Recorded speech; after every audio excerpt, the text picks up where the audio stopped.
Good morning. Welcome into Hurrdat Sports Radio, AM 590, ESPN Omaha, ESPN Tri-Cities.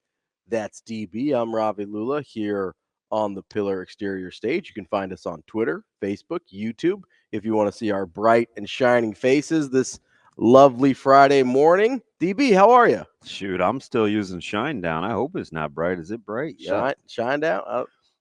Sometimes I use it's white powder that you use from when you have a head as misshapen as mine. Sometimes the light hits it funny angles. You didn't mean like the band Shine Down? I know Shane was thinking Bach, but I let your light shine down. Nope, not that. No. That didn't really seem like your type of music, but you're pretty versatile, so I didn't know. I know, and sometimes it's like I'll just say whatever is. I maybe just heard last, and so I may not even like the song, but it's just in my head. Like you sang Oasis for like a month straight. And I'm like, you big Oasis guy? You're like, nah. No. Nah, but really it was the whole supernova thing. Yep. Like the Champagne. Who got another win last night? Yeah, they're balling. Got that sweep. So that league is definitely declared. There are three halves, and everybody else is just in it for the ride. Yeah, there's a power structure there for sure. Yeah, so good on those fine ladies. But the light thing is not a hill I would like to die on, but I would like to frequently revisit this. Yeah, we got a little. I get it, but I don't. We got a little Annie Lennox situation here, blinded by the light.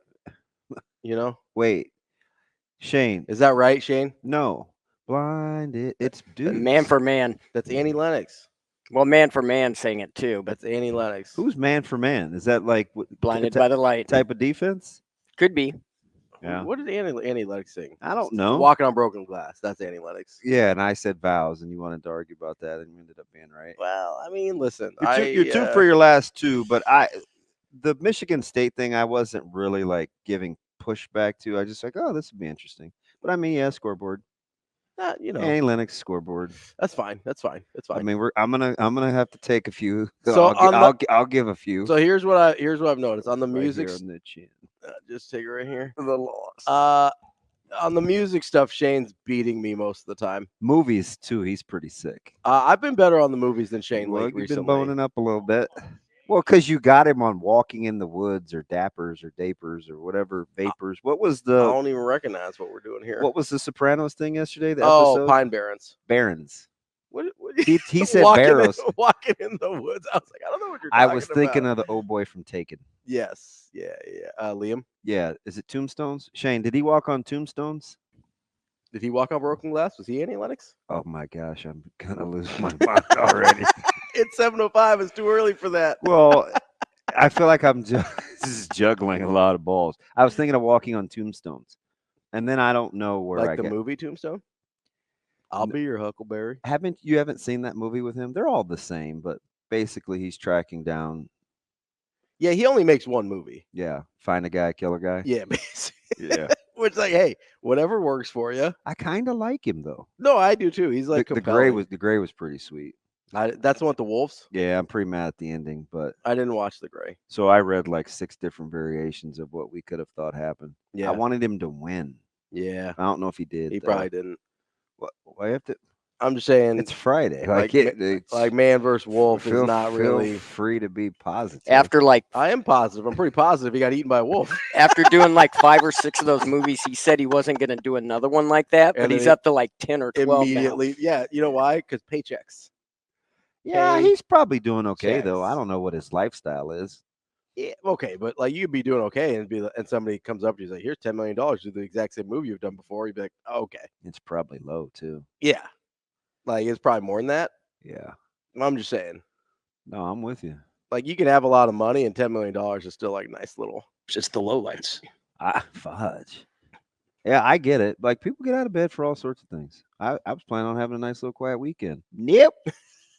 Yeah, right. Exactly. What are you doing this weekend, DB? Exactly.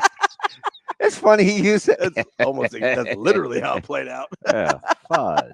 Yeah, right. I was like, dang, man, driving service will be here. What time? Hey, listen, there's worse ways to travel than a driving service, though. That just means I'm stuck.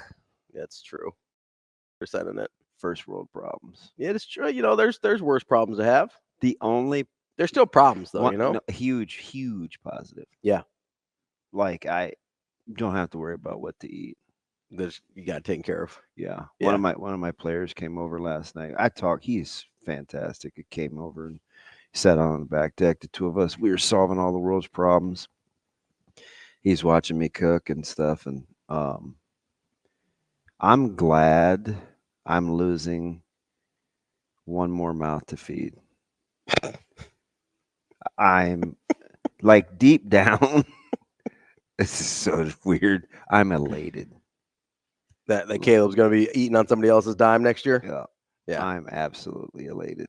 That's not bad. Well, and it's not stressful. It's just very strategic. Sure. Yeah.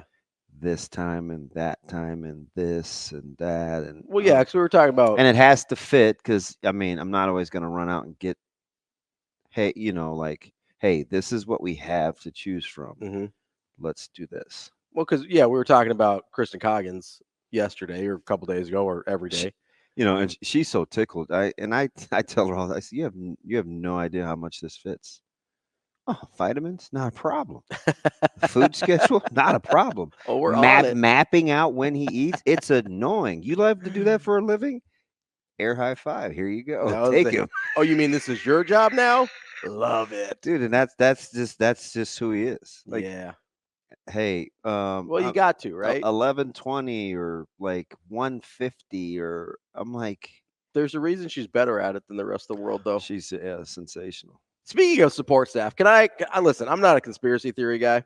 Okay, but like I am a little bit. Hey, he said, "Do you love when he like sits up in his seat? You never know when what's coming. Yeah, what's up." So, like, I'm not a conspiracy guy, and like I don't. Yeah, what is happening, Coach? Like I don't think science is real or like the Earth flats or something. Like I'm not that kind of conspiracy theory guy. I am a conspiracy. Kyrie Ravi Irving. Yeah, no, I'm not. I'm not riding that way. He said he was joking. Really more of a okay, sure, bud. I'm really more of like a Kyrie Thomas than a Kyrie Irving if I had to pick. Yes. But no, but like like little stuff, like aliens aren't like little stuff, but I definitely believe in aliens. Oh yeah, me too, 100%. And kind of just random little things, right? So I've got this theory that someone in the Nebraska football offices is assigned to our radio show. You think? Well, okay, so. Who did we hear? Who did we hear from yesterday? As a public, Dr. Elza and Sean Patton, yeah, the GM, right? Yeah. Who we've been talking about for the last like week and a half? Support staff. Yeah. Elza. Yeah. Patton. Yeah. Coggins. Yeah. I'm just like coincidence, maybe. Like I don't. Because here's the other option: is that it could be everybody else, and then people ask them. It doesn't mean them to us. Listen, it's a conspiracy theory because you have to make a few leaps, right? Yeah. You need the foil that Vrzal gave me. It's industrial. It's huge. It's like the biggest. The tinfoil hat? Yeah. Oh, the box that it came in. I need two hands to pull it out. And then I get a little sheet. He gave it to me as a funny gift because I was mad about the way he wrapped something. And so he gave you the world's largest foil roll? Industrial. And he said, "Here, bud." He left it on my porch. And said, "Knock yourself out." That's the most. That's the most Matt Vrzal thing like ever. The most passive aggressive thing in the world. I can barely store it. Well, yeah, where are you gonna put that thing? It's like in my pantry, and I have to pull it out every flipping time. Because knowing you're like, well, I'm not buying foil now. Yeah. Because I have this enormous thing, even though it's terribly inconvenient. Exactly. But yeah, that's my theory for today. Well, it is. Is that they're taking coincidences. That they're taking cues from us. Somebody is. I mean, I don't think it's Nebraska though. I don't know if they really have time. I mean, they have a lot of people on staff. True. And not saying not everybody's not busy, but there's certain a lot of my life before I started doing this. My life like Casey and JoJo. My life be like ooh. No, see, that's Grits. Yeah. I love Grits, but not that song though. Okay, that's fair. Oh, but Here We Go. You big Here We Go guy? Do it. Sing it for me. No. Well, enough see, people do that to me all the time, and sometimes I fall for it. Man, I can't sing worth the lick. And but you like the band Grits? No, I like the food. The group. little rap group, Grits? I don't know that much about them. Okay, that was fine. Are they current? No. Like late 90s, early to mid 2000s. Bro, it's all a blur. But they like lean a little gospel, so I thought you might have them. Oh, I know Grits. Yeah, I was talking about Grits. That's gospel. That's the whole gospel gangsters, Grits. That's that era. Yeah, I know Grits. That's literally what I was talking about. Yeah. That's why I thought you might know them. Yeah. I was a big gospel gangsters guy. That was my group. That was like your wheelhouse? Yeah. Oh, yeah. Yeah. I was a big Grits guy. I like Grits. God, that is deep. See? You gotta watch out. Listen, that's so old. Yeah. We were playing that in training camp when Minner was my roommate. Yeah, that's about right. I think I got the 100%. I think I got the Here We Go album in like 98. Like I remember that. That's about right. Yeah. I thought that was his way, or maybe our way of having guys not visit our room. Playing gospel gangsters. We were at Wofford, and I'm just like, I could hear. That's funny. I took a roadie to Wisconsin and played it the whole way there. As my buddy Brian. I got lost. I don't know where we were going. Oh, your conspiracy theory. Yeah, because I've had jobs before I got here. While you're working, that's how I became familiar with you. Outside of even though you were fanboying over Nick, which is fine. I mean, Nick better looking dude. I love Nick. I want to work with you, but I love Nick first. Yeah, I never try that before you hit the altar. I never said that. It's pretty much intimated. He's the greatest. Wait, I was like, he was after me. How did you like him more? And then why do you want to work with me? Well, he played for Creighton, so I open up some salsa. You're weird. Also, you never said open up a can of salsa, explodes all over my chest. I open up some salsa. I didn't start eating salsa until like 4 years ago. I almost drove off the road when that happened. I remember where I was when he said that. I was on the interstate. And I still wouldn't call it salsa. I almost died. Was it like picante sauce? I apologize. It's like a pico de gallo. I don't know. This is a verde. It's a mush. It's a mush. Yeah. So it's not chunky. Oh no, I don't like chunky. I think that is salsa. Picante sauce is chunky. So the one that we make at our house with fresh vegetables when the whole place stinks to high heaven because they're roasted in the oven is I'm not mad about that at all. That's pico because it has chunks. Yes. I like the one that is kind of like in a loose blender thing type texture. So so you like the chili salsa. You like I have never had it. I know, I'm telling you. So they had a burger that I had a couple guys do on TikTok. Is it the queso burger? It is the smash. A lot of people do a smash burger. I didn't know. So, but this is a funny thing, right? Since this is a food show. If Obviously. this was a food show, it would be different. With burgers, because you know who's getting killed on my TikTok? McDarrell's. I don't want to slander him. McDarrell's. Oh, okay, sure. Because of the prices, and it's this and it's that, and guys have been sitting at work, and people get real mad because like a single hash brown costs like $3. Hey, this guy was mad. He paid $11 for breakfast at McDonald's, and his bagel, it wasn't like centered. It was like kind of off to the side, and he's mad because he thinks they shrunk the bagels. It just anyway. He's like, he kept saying $11.60, $11.60 to this day. So I just was, and so what do you call the fast cat? What do you call like the Chili's, the Applebee's, the whatevers? That's not fast casual. I don't think that's more Chipotle. Yeah, right? yeah. I think it's just whatever casual. That is. They're like everybody's got a burger thing now, and it's like $10.99. Yeah, everybody. Why wouldn't you do that? Versus everybody versus going to because sometimes get cracked. You don't have time to sit down. Doesn't everybody do the mobile thing? Oh, but still, like, okay, it's different eating from. I think it's different eating from a to-go container from like a Chili's or Applebee's or wherever. Do you ever look at your receipts? Yeah, sometimes. Is there a bag tax? I have no idea. I don't do the pickup that much. Like the what? But like you call and pick it up. Like I don't do the pickup that much. Shoot, I can't function. So I don't really. I either have it delivered to my house, Although, real talk, or I eat there. Your boy's just not eating out a ton. Yeah. Not unless I have a gift card. I do love a good gift card. Me too. But like, I'll take we eat out a lot because my wife's a chef, and so she's not cooking at home. But are you vibing with me though? About With like the $10.99 fast? I don't have a problem with that. The fast food burgers. Yeah, I'm okay with that. And they're like coming up with some good combinations. But I just have a hard time paying for a burger out. That's fair. I generally don't go burger when I'm out, unless I'm craving one. Yeah. But I'm not generally go. Although I will say one of my favorite places, the place over by my house that you like too, has an incredible burger. A couple of them. That would probably be not the place we were talking about yesterday. The one right next to it. Yeah. So that place would be. There's just off the top. There's probably 5 things I'd get before I got to a burger.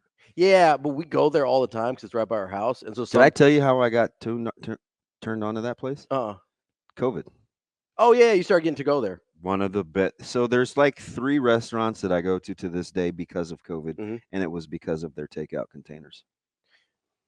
Their takeout containers. Their food travels exceptionally well, and a lot of people's doesn't. Bro, I would Block's another one. And that's how I became good friends with Paul and the owners, because they were so accommodating. Yeah, and it was to see that some of these restaurants come out of the back end after all those other ones got wiped out. I was like, I just got to stay local. Well, and there's like a weird, I don't know if you get this. There's like a weird sense of pride that's like, guys, you made it. No, right? That's not weird, right? Like, you know what I mean? Yeah. And it's like, I'm not an investor. This doesn't. You've seen people's behavior since COVID? Yeah, they're out of pocket.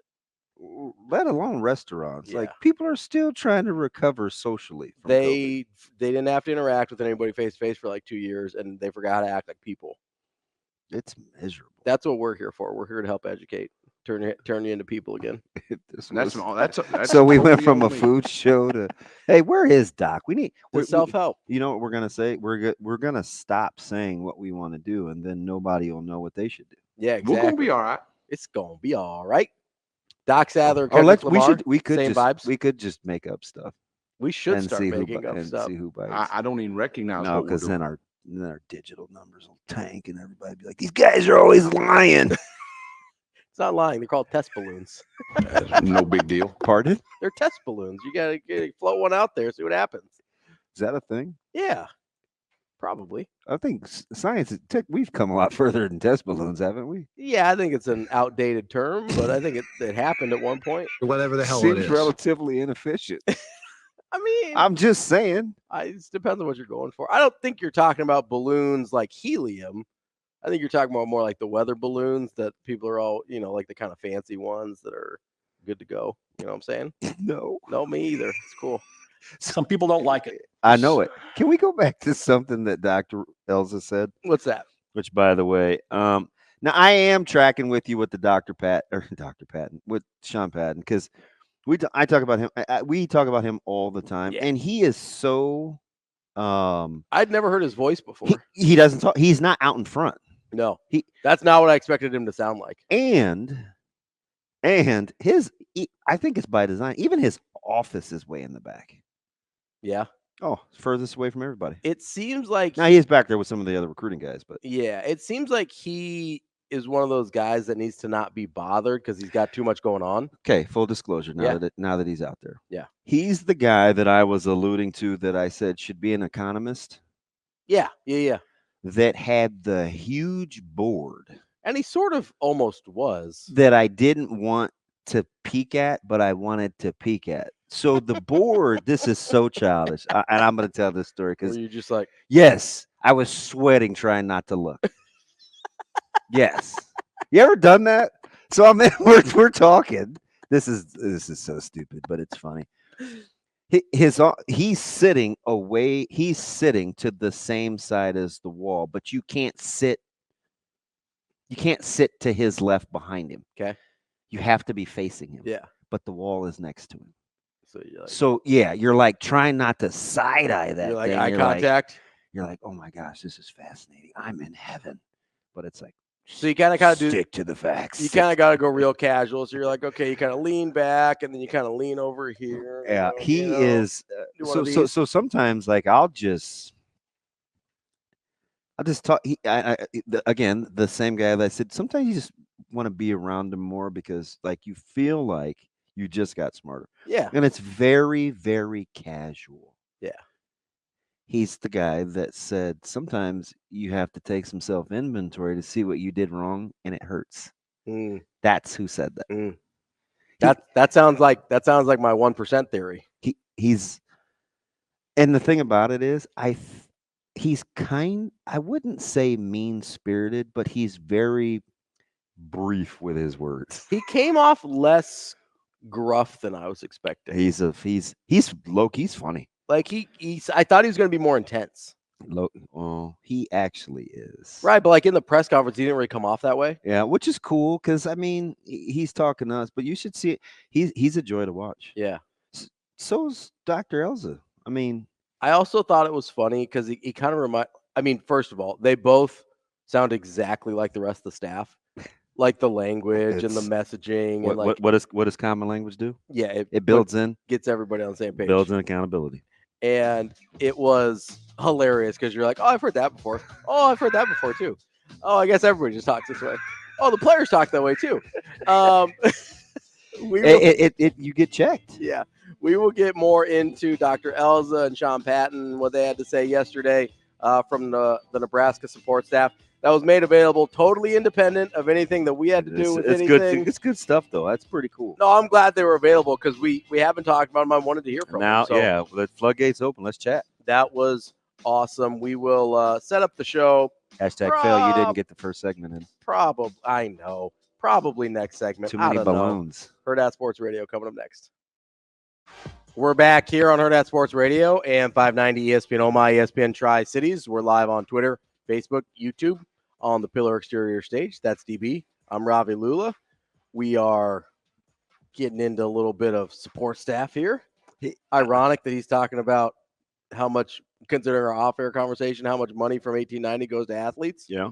Not everybody does it that way. No. Collectives, because technically collective's a nonprofit, right? It's registered as a can't. Okay. So I went to it's a business luncheon in Lincoln. It was I was invited by Family Lutheran Services. And it just so happens that Friday, and I talked about it with the gentleman that invited me, was Matt Davidson. Oh, okay, yeah. And so it was really cool. I think some people thought it was going to be awkward, but it wasn't. He's a total pro. And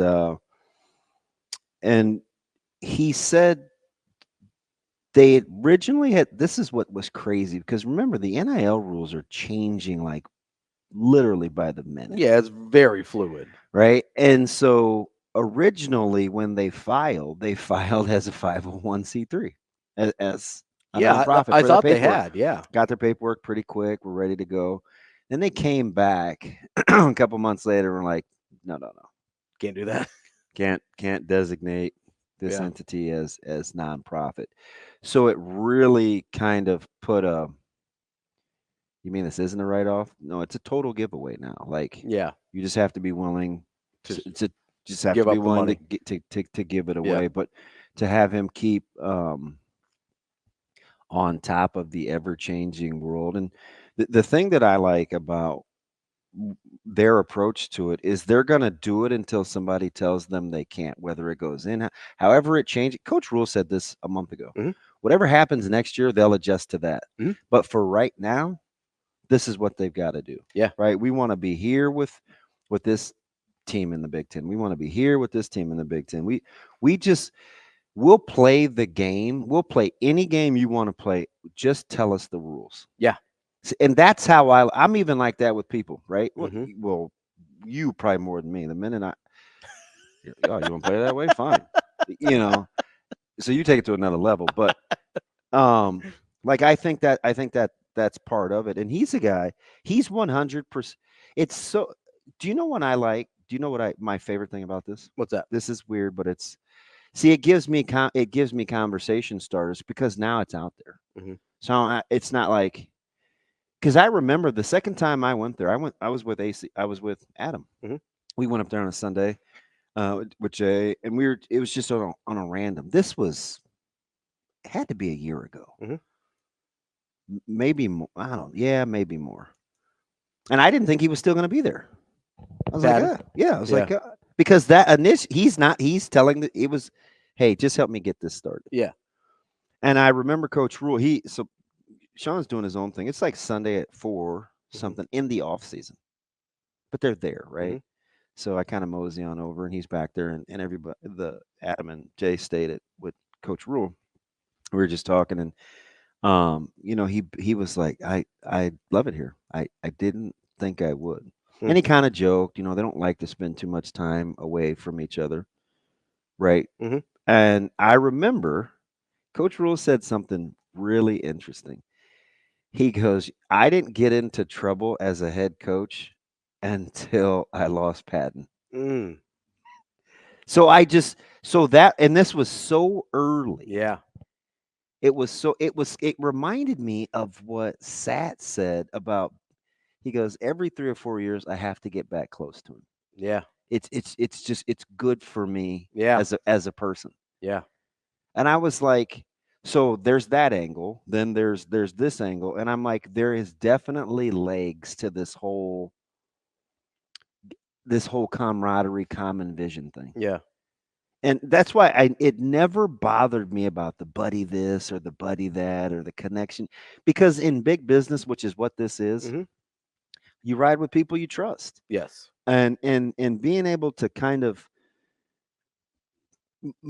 perhaps my favorite thing is surrounding yourself with people that accentuate your strengths and minimize your weaknesses.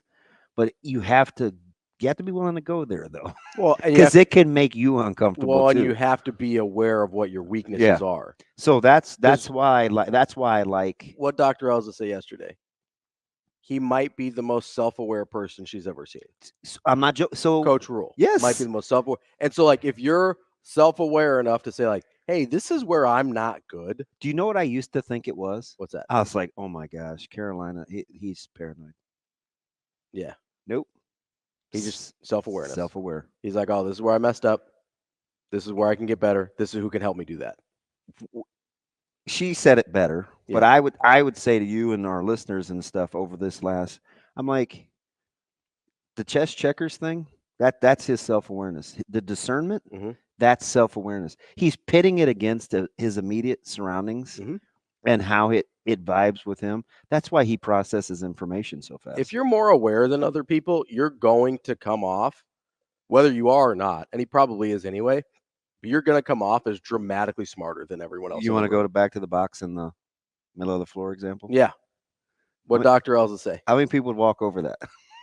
And then what Dr. Elza say, right? She's talking about, like, hey, if there's a speck on a table during a recruiting visit, that can throw off the entire recruiting visit, right? She's talking about how if you don't do, he was talking about it last week with us, and then Dr. Elza is talking about it, and remind me of this. I know you haven't seen Ted Lasso except for on TikTok, but it reminded me of this quote from Ted Lasso where he says, I'm going to find it here. Sorry. That's okay. It says the minute we start doing anything the wrong way is the minute we're one day closer to doing everything, or the minute we stop doing everything the right way is we're one day closer to doing everything the wrong way. So, and I tell funny stories that just give this credence, right? You come out and there's a pre-practice horn and the clock needs to be right. And it's like, I believe it was, I have to ask Jay Terry again, but I believe it was supposed to be like 8:48. Like a real specific time. I think it was 8:48. Yeah. And it was like, I can't remember what the time was. And Coach Rule, the first thing he said was, hey, where's the sounder? Are we ready? And then it was like, hey, we're getting ready. We're here. And everybody kind of like went to go do their thing. It's just like, okay, I get it. Like their transition in practice or transition from recovery post practice or just the little stuff like that. it just it resonates. I remember we had Dr. Woodman does a lot of stuff with our football team, and I remember 2 years ago, maybe 3.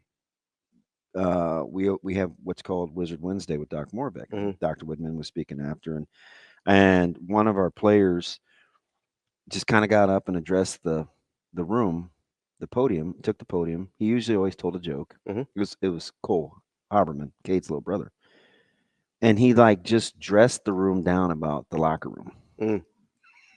All right, like just was, and it was basically, and he's a tough guy. He's like, yeah, I'm not doing this again. Figure it out. It's the last time we had to talk about the locker room, right? And Dr. Whitman used little things like that in the presentation about doing the little things right. We made light for 4 or 5 years when an AD referenced sloppy travel on a plane or leaving the locker room a mess. Or, but Bo would say, hey, our travel, like, take some pride in it. Like Coach Rule, when he says, we don't even know how to travel yet. When we figure out how to travel, we'll be one step closer to winning. Like little things like that, we hear a lot of people say, but just to put the practical application to it is different. So I've got a question about that because I think there's a fine line between compelled and obsessed, understanding the little things matter, and getting lost in the minutia. Gotcha. And I want to ask that question to you next here on Hurrdat Sports Radio. We're back here on Hurrdat Sports Radio, AM 590 ESPN Omaha, ESPN Tri-Cities, live on Twitter, Facebook, YouTube. That's DB. I'm Ravi Lulla here on the Pillar Exterior stage. That's Dr. Elza that we've been listening to. Here's the quote that I was thinking of. The day we stop doing the little things the right way means we are one step closer to doing everything the wrong way. That's a Ted Lasso quote. I don't know if it came from somewhere else before that. I got it from Ted Lasso. I still can't believe I've not one episode. You would love that show. There's a lot of swearing, so I don't know how much that bothers you. I know you don't like it in like real life, but you would love it. Like there's parts of me that, like there's a lot of Coach Rule in Ted Lasso, or Ted Lasso and Coach Rule, whichever way you want to put it, in the way that he goes about, like, do you know the premise of the show? No. It's an American football coach that goes tackle? Yeah, like American football. Okay. Goes over to England to coach a Premier League team. And it's basically the owner of the team's doing it to get back at her ex-husband who loves the team and whatever, and she's trying to sabotage it. She doesn't realize that, like, this is a dude who, because of the way his philosophy is about team building and culture and all that kind of stuff, he doesn't actually need to know anything about soccer to be good at his job. And I sort of feel like Coach Rule's that way. Like, I think you could put him in just about any situation. And yeah, I get he's a football guy, and that's great. And he knows football better than he knows a lot of other stuff, obviously. But like from a leadership standpoint, you could convince me you could throw Matt Rule into just about any situation and he'd figure it out. Yeah, it's interesting how the people perceive his personality too. I was talking to Will Compton. One of the days overlapped, right? Yeah. So we're walking out talking, and Nate Gary was with us, and we were just talking about, they picked my brain, I picked their brain, right? Your regime, our regime, similarities, whatever.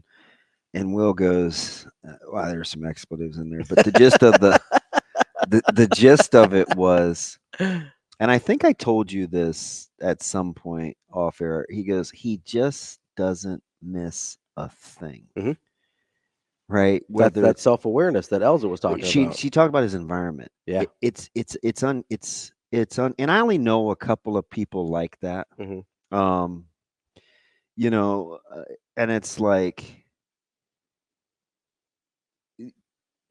it's not about me, but it's about me. Yeah. Like that's a hard line to walk. I'll say something like, he gives you the impression that, like, what you're saying matters, but he could take or leave it at the end of the day. It has to be somehow applicable to how he'd like Do to you know operate. how hard that is? No, it's no, but I talk about, like, I give examples of it all the time. It's so difficult. It's hard because there's a really, really fine line between being self-absorbed and paying attention to detail. Well, between self-absorption or and I would being call paranoid and aware. and I would call it conviction. Like there's a really fine line between being self-absorbed or being arrogant to a fault and being convicted in what you believe you do.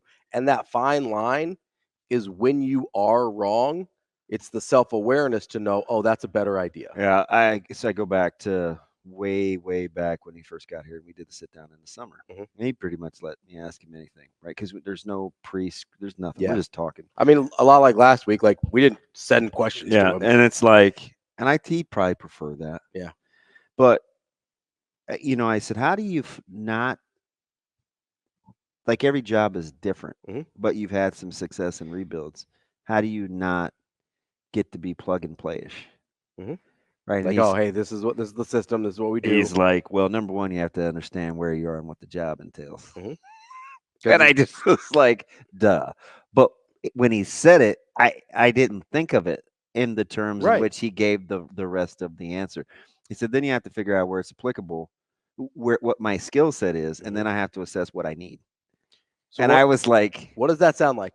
It sounds almost exactly talking about common language. This is what he said, right? No, but I mean, it sounds almost exactly what we heard from Sean Patton yesterday when he's talking about chaos theory, and he's like, hey, you need to know your starting point, you need to know where you're going, and you need to know the conditions in between. Right? That's good. That's a. Is that not exactly? Yeah. I mean, 100%. That's almost the exact same thing, right? Yeah. And so the common language thing is 100% real. The attention to detail stuff is 100% real. That's eerie, right? Because number one, I didn't really go into depth about that particular question. Yeah. Or his response when we were sitting there in the summer, right? Yeah. And I'm not even sure that made part of the clip because we were kind of setting up. We were waiting outside, and that was his exact answer. And I didn't really think about the connection to what Patton said yesterday. No, because of course I don't know that I'm a talker. You know what I mean? Right? Like, yeah. But that's what he. But I just remember that's what he said, and you start to stack it now with what you see. I think that's why kind of what he does comes across as demanding. And it doesn't come across. It is demanding. Yeah. But it's the conditions in between that they're navigating. Yeah. Well, and if it's demanding, but you trust the person demanding it of you, it's different than if it's demanding and you're working for a tyrant or somebody who doesn't care about you. Or why would Coach Coop want to stay here for less money? Why would Dr. Elza talked about it when we talked to her last year. She talked about it again yesterday, where she's like, yeah, I just knew at some point I was going to work for that man, and he was about the only person I'd leave the job I had for. Right? There was a compelling nature about Coach Rule that led Dr. Elza to be like, okay, I've got this job that I love in Texas, but I got to go. I can't. I think she literally said on the air, I couldn't turn him down twice after she turned him down to go to Carolina. Right? And she said part of that had to do with the University of Nebraska and her respect for this place. But that's a real thing. When somebody like that is demanding of you, it comes off way different than if it's somebody that you don't love and respect. Right? 100%. And so we're talking about fine lines here between arrogance and and conviction. We're talking between self-absorption and self-awareness.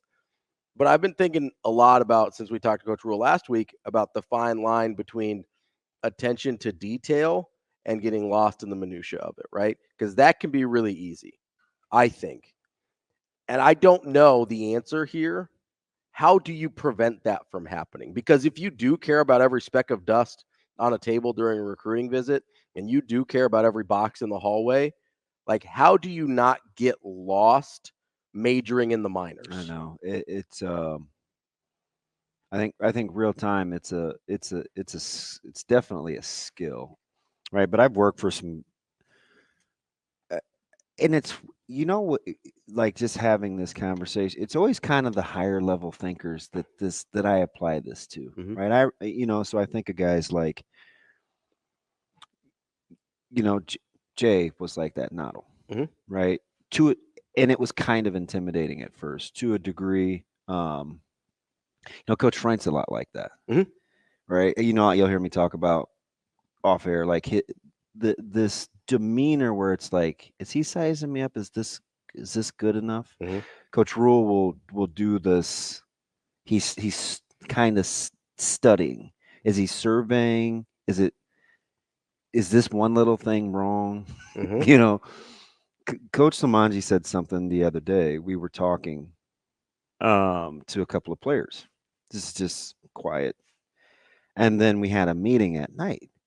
And he was talking to the players, and he said, Coach Benning said something this morning as I was taking notes. Yes, I take notes on Coach. It freaked me out. Yeah. Right. But that's when successful people do things for a long time, they develop those kinds. Yeah, they're like systems. They develop those kinds of traits. Yeah. So it's like, that's just weird.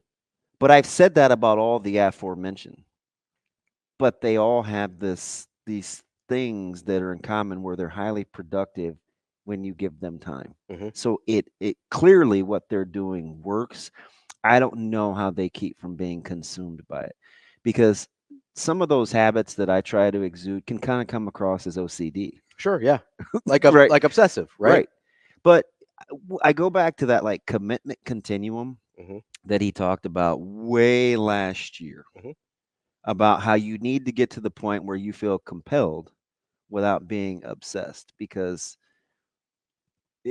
the obsession can be unhealthy. Yeah, it's counterproductive if it's not managed. So here's what is, and when we kind of use the Casey Thompson deal, where I was like, needs to know the number of reps, what the situation is, at what point, or how many numbers of throws. Like, he's committed, but the obsession gets you distracted from the end goal. The end goal is. So is it as simple as never losing sight of the end goal? Well, I think you have to constantly restate what it is. Is that, so thinking back to some of the things that Coach Rule says, is that how he's I think that's any successful entity, right? Is to revisit the end game. Is that how he's able to continue talking about, like, hey, we want to win at the highest level, we want to win a national championship, and still say, hey, we haven't earned the right to play Minnesota yet? Yeah. Like, is that a real life example of it? Well, because, and what am I always captivated by? How do you always remind us that you put the ball on the ground and move forward, or that you're 5-7 and move forward? And I think a lot of it has to do with what you're doing in the meantime of what the climate is, right? Where Coach Patton said the chaos theory. What are the conditions that are affecting getting us there? And are you addressing those out loud? Coming up next, we're going to talk some college baseball with Kyle Peterson of ESPN. Kicking off hour number 2 here on Hurrdat Sports Radio, AM 590, ESPN Omaha, ESPN Tri-Cities. We're live on Twitter, Facebook, YouTube. That's DB. I'm Ravi, Lulla. And this is your last weekend to get out to Lawrence and Gardens. Get out and, well, you can still go after this, but you're going to miss the Brickosaurs if you go after the 12th. That's Sunday. That's Mother's Day. Take mom out for a nice little treat. Take the whole family. Go out and see the Brick Live Brickosaurs exhibit at Lawrence and Gardens. Over 30 dinosaur sculptures made out of 1.5 million, still seems low, bricks. I would have guessed, honestly, I would have guessed 5. I'd have guessed 5 million. Apparently I'm bad with numbers. I know I'm bad with numbers. Don't tell my boss that. But make sure you get to lawrenceandgardens.org, because this exhibit, much like the dinosaurs, will go extinct on May 12th. That's lawrenceandgardens.org. All right, let's get to our guy Kyle Peterson from ESPN. Talk a little college baseball. KP, what's going on? Good morning, gents. How are you? Oh, there's the hey, good morning. I feel like now I have to get all professional. Okay, I can't. It's your voice, KP. Do you talk for a living? That's pretty good. You got the wrong guy if you want to be professional. I'll tell you that. So how you been, man? It's the wrong dude. Well, I know I'm gonna be entertained, so that's a good thing, man. How you been? Life's good. Fun day. We got state soccer at noon. Yeah. Downtown, which is a blast, and then go to Wake Forest tonight. I got Wake and Clemson this weekend. So and now it gets fun. and Clemson is a coming. Real quick, state soccer, is that one of the sneakier great scene sets? Everybody talks about state wrestling, and they do that well, and football gets a ton of pub, but soccer, quietly, man, that's a nice little tucked venue, and it's pretty good. It's awesome. And I don't I didn't know anything about soccer until my daughter started playing, and I still don't know much. I just yell off sides, and I feel like at some point I'm going to be right. But it's 50-50 these days. It's dicey. Yeah. Just yell referee see a anytime flag somebody go up. touches anybody. You'll be fine. Just yell off sides. It's so cool. I mean, that setting is really cool. Yeah. You're downtown. The backdrop's cool. They let everybody out of school.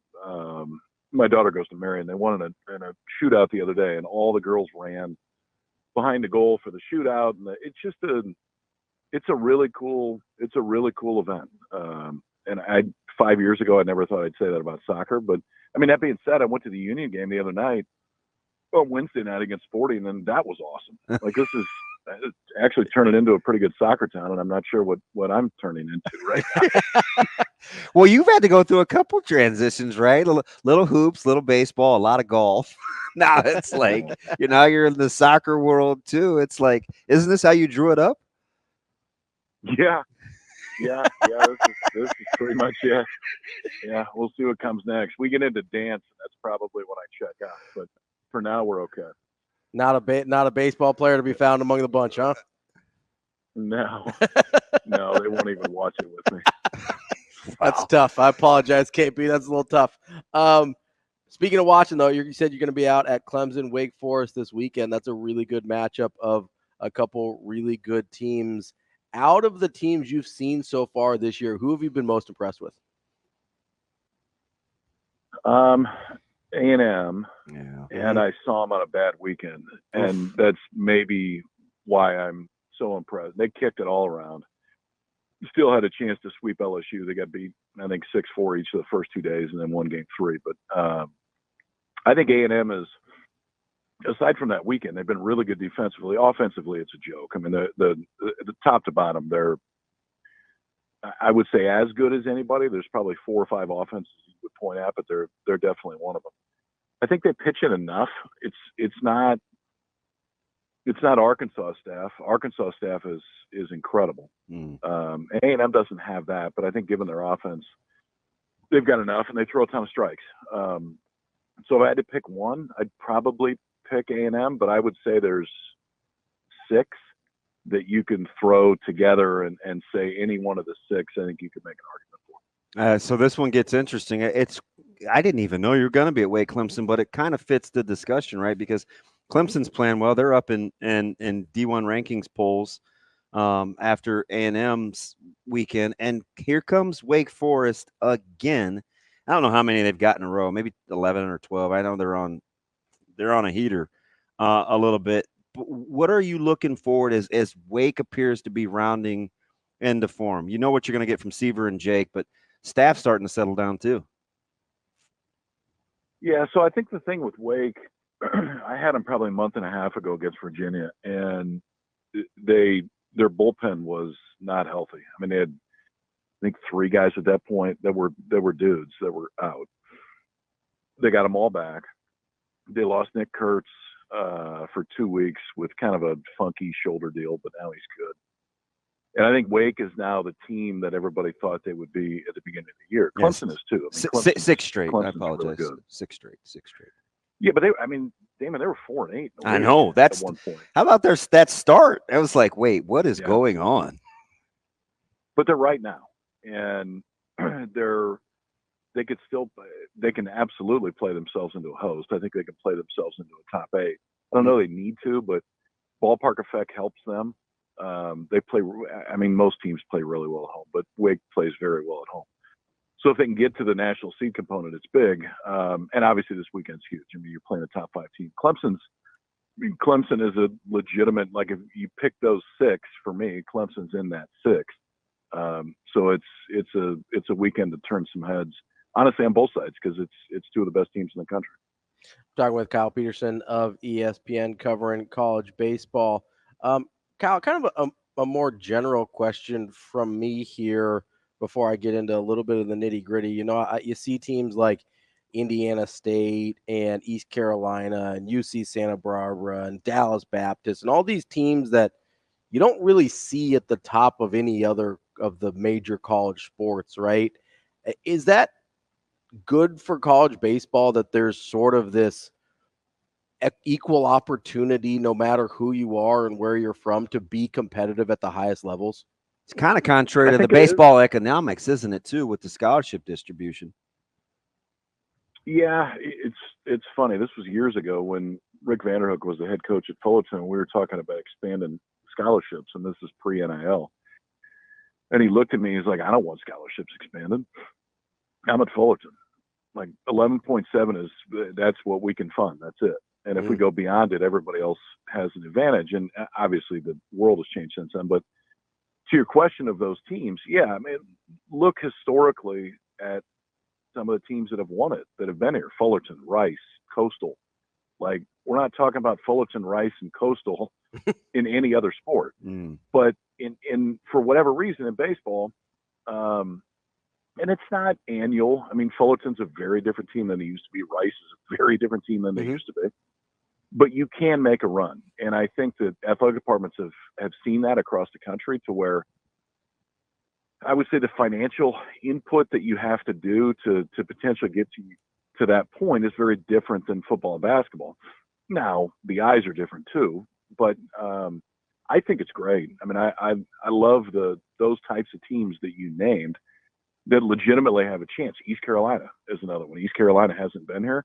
East Carolina is going to get here. Dallas Baptist is going to get here. Duke is going to get here at some point. I would say in the next 5 years, each of those three is going to have a real run at it. And I think it makes our sport better.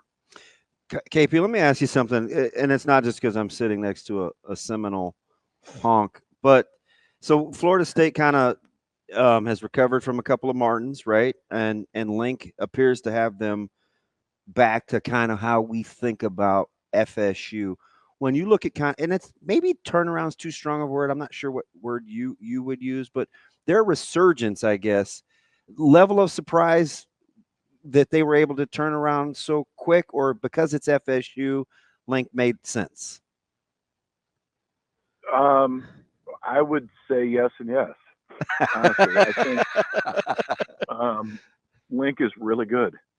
And, I mean, you talk about tough places to win. Like, Notre Dame's not an easy place to win. And I had their super when they beat Tennessee. And, I mean, hell, I didn't think the Cubs could beat Tennessee that year. And they went in and beat them. And so to do that and convince your guys that you can do it, now it's a little bit different. Like, he did. I mean, the second half of last year, they were bad. And really bad. The first half, they weren't that bad. Second half, they were bad. But they actually had some guys, and those guys came back. And then they went and got a few more guys. And that combination, and I think Link being there a full year and guys buying in, like, they're good, man. They're real good. I've had them twice this year, and I think that you got to have two real starters. And they've got two real starters. And then you got to have enough pieces in the bullpen. You don't need 9. You need like 3 or 4 that you can go to that are going to throw you strikes and have a chance. They have that. They've got some thump. They defend enough. And I think that there's a Link factor that is real. And this doesn't need to be the same way all over the place. But I really like head coaches that played there, man. I think there's a little something different to it, especially that played there when they were really good. And he brings a lot to that place. All right, Kyle, you mentioned this earlier, and so I'm going to put you on the spot here. You said there was about 6 teams, including Texas A&M, that you thought could do, I don't remember how you phrase it, do some real damage, win a national championship. I got to know who the other 5 are. Arkansas for sure. Tennessee. Wake doesn't show up in the top 6 right now, but I would definitely put them there. Clemson. And I would honestly, this is not patronage, I would say Florida State. I think those 6, if you got to go outside of it, like the West is different this year. Big 12's a funky league. I think Oklahoma could surprise. They're on a heater right now. We're going to have somebody come out of nowhere. Oregon State probably belongs in that discussion. It's just hard. The teams that played them that aren't out west, everybody out west says Oregon State's really good. The teams that played them that aren't out west all say Oregon State's really good. Mm-hmm. And I think by the time we look up, and hell, I mean, based on your comment just a minute ago, like Oregon State's going to be one of those teams. Mm. You know, I mean, they don't have a conference next year. You know? So yeah, it would. I think there's a real chance that they could show up here again. It's the type of club that can win the whole thing. So I got to give some context to the Florida State thing because DB always gives me a hard time here. But like I grew up going to College World Series and watching like Marshall McDougal just crush home runs with the unregulated bats. So like, you know, there's like Eddie Martinez Esteve and a Matt Diaz and those guys. And so, you know, and the Drew brothers, like, you know, so it's really easy to get influenced by different teams when you grow up as an Omaha kid and you get out to the CWS all the time. Like, was there, like being an Omaha guy, like, was there some of those teams that you kind of had this attraction to that you never would have had any exposure to if for any other reason? Yeah, it was Stanford. Well, that makes sense. Paul Carey hit a home run when I was at the game when Paul Carey hit the home run, and I didn't know where Stanford was. I had no idea. Mm. And they all signed my program. Mm. And I think my parents still have it. But the cool thing is, like, there's a lot of kids here that grew up with that whatever it was. I think, Damon, we've probably talked about this before, but I remember when we were growing up, like, when the field was set, everybody'd run to Westroads, and you'd go to that hat place, whatever the hell it was. And you had to get the hat, like whatever it was. Yeah. And the 1 year Citadel made it, and you had to get the Citadel hat. Oh, but yeah. You picked a team, whatever your team was, and I think that's happened to a lot of kids. I don't think I'm the only one. So Caleb has an Indiana baseball hat. I mean, just go figure. Yeah, I've still got a Raging Cajuns hat. Yeah, and it's usually not LSU. Sometimes it is, which is cool. But most of the time, it's that team. Like when Stony Brook made it, everybody had to have the Stony Brook gear and Coastal and everything else. I don't know. I'm super biased, but I think the event is so cool because of that. And it's better when, I mean, selfishly, not 8 of those are here, because then our ratings are going to suck. But if we get 1 or 2, you need one. Then you need one. It's awesome. Yeah. Yeah. You know, it's kind of funny because I have your Stanford story. I have almost the exact same story about Florida State, but my fastball topped out at about 83. So that might have been a little difference between how yours ended and how mine ended. Kyle, better than mine right now. Well, yeah, mine right now is not. That was about 20 years ago. Kyle, you referenced them, and injuries aside, did you see this LSU team? And I get what they just did to A&M, right? That was a little eye-opening, taking 2 out of 3. But man, just 9-15 in the conference. Did you see this coming at all? I mean, everybody looks at Skeens and Cruz, and they lost Skeens and Cruz. They did. And, I mean, they're 2 generational guys in college baseball. They also lost some real players. Like Trey Morgan was an out-stealer at first base. And he hit the middle of the lineup and was a damn good hitter, but defensively was as good a first baseman as there was in college baseball. You know, they had 2 seniors that were players. You know, at the top programs as much, you don't necessarily see seniors hit in the middle of the lineup. They did that, but they were also leaders. And so it wasn't just Skeens and Cruz. It was other guys they lost that weren't there. I mean, I had him in that A&M series. I think Josh Pearson was the only guy in the lineup that started game 3 of the finals. Mm. That's a big turnover. Mm. I mean, I don't care what it says on the front of your jersey. If you're turning 8 of the 9 over and your 2 top pitchers, that ain't easy, especially in that league. So I think it's realistic to see that they would struggle. But watching LSU, if they get in, and it's an if now, but if they get in, you don't want them in your regional. Could I use Vitello and pressure in the same sentence? I mean, here they are again, uber talented. And and a lot of people's number ones now. Is there pressure now? Yeah, but I mean, I think there always is there since Tony got him going. I mean, the cool thing, I mean, listen, we saw this in Nebraska years ago. Like when they got going, everybody showed up. Mm-hmm. And it was an event, and you know, the environment was different than a lot of other places. Tennessee's environment is different than a lot of other places right now. Kentucky's environment is different than a lot of other places. Kentucky built a $60 million baseball stadium, and they'd never been to Omaha. Yep. Now they could get to Omaha. I mean, they played in the Super last year. I mean, D1 came out with their projections the other day. Kentucky was the 1 seed overall, like not a 1 seed, the 1 seed. So it can change, but I think at Tennessee, yeah, there's plenty of pressure. But I don't know who the hell said it, but pressure is in fact a privilege. Like that means it matters. What's for you, before we let you go, outside of Oregon State, is there another team west of the Rockies that you think can get to where they need to be to make a run in Omaha? Is it Irvine probably? Yeah, and Santa Barbara. I think those two. I am every night on my knees praying that Santa Barbara has a regional so I can go there. So I hope they get hot over the next 2 weeks because I'm going. But I would say either one of those two, I think, on the West. And I was listening before I came on. Damon, go watch Ted Lasso, please. Thank you. Thank you. Okay. Thank you. So there's Go two. watch That's the second person that I really like. Even my old head coach, he said the same thing, and he doesn't strike me as a Ted Lasso guy, and he said it's incredible. Yeah, it's cool. I don't know.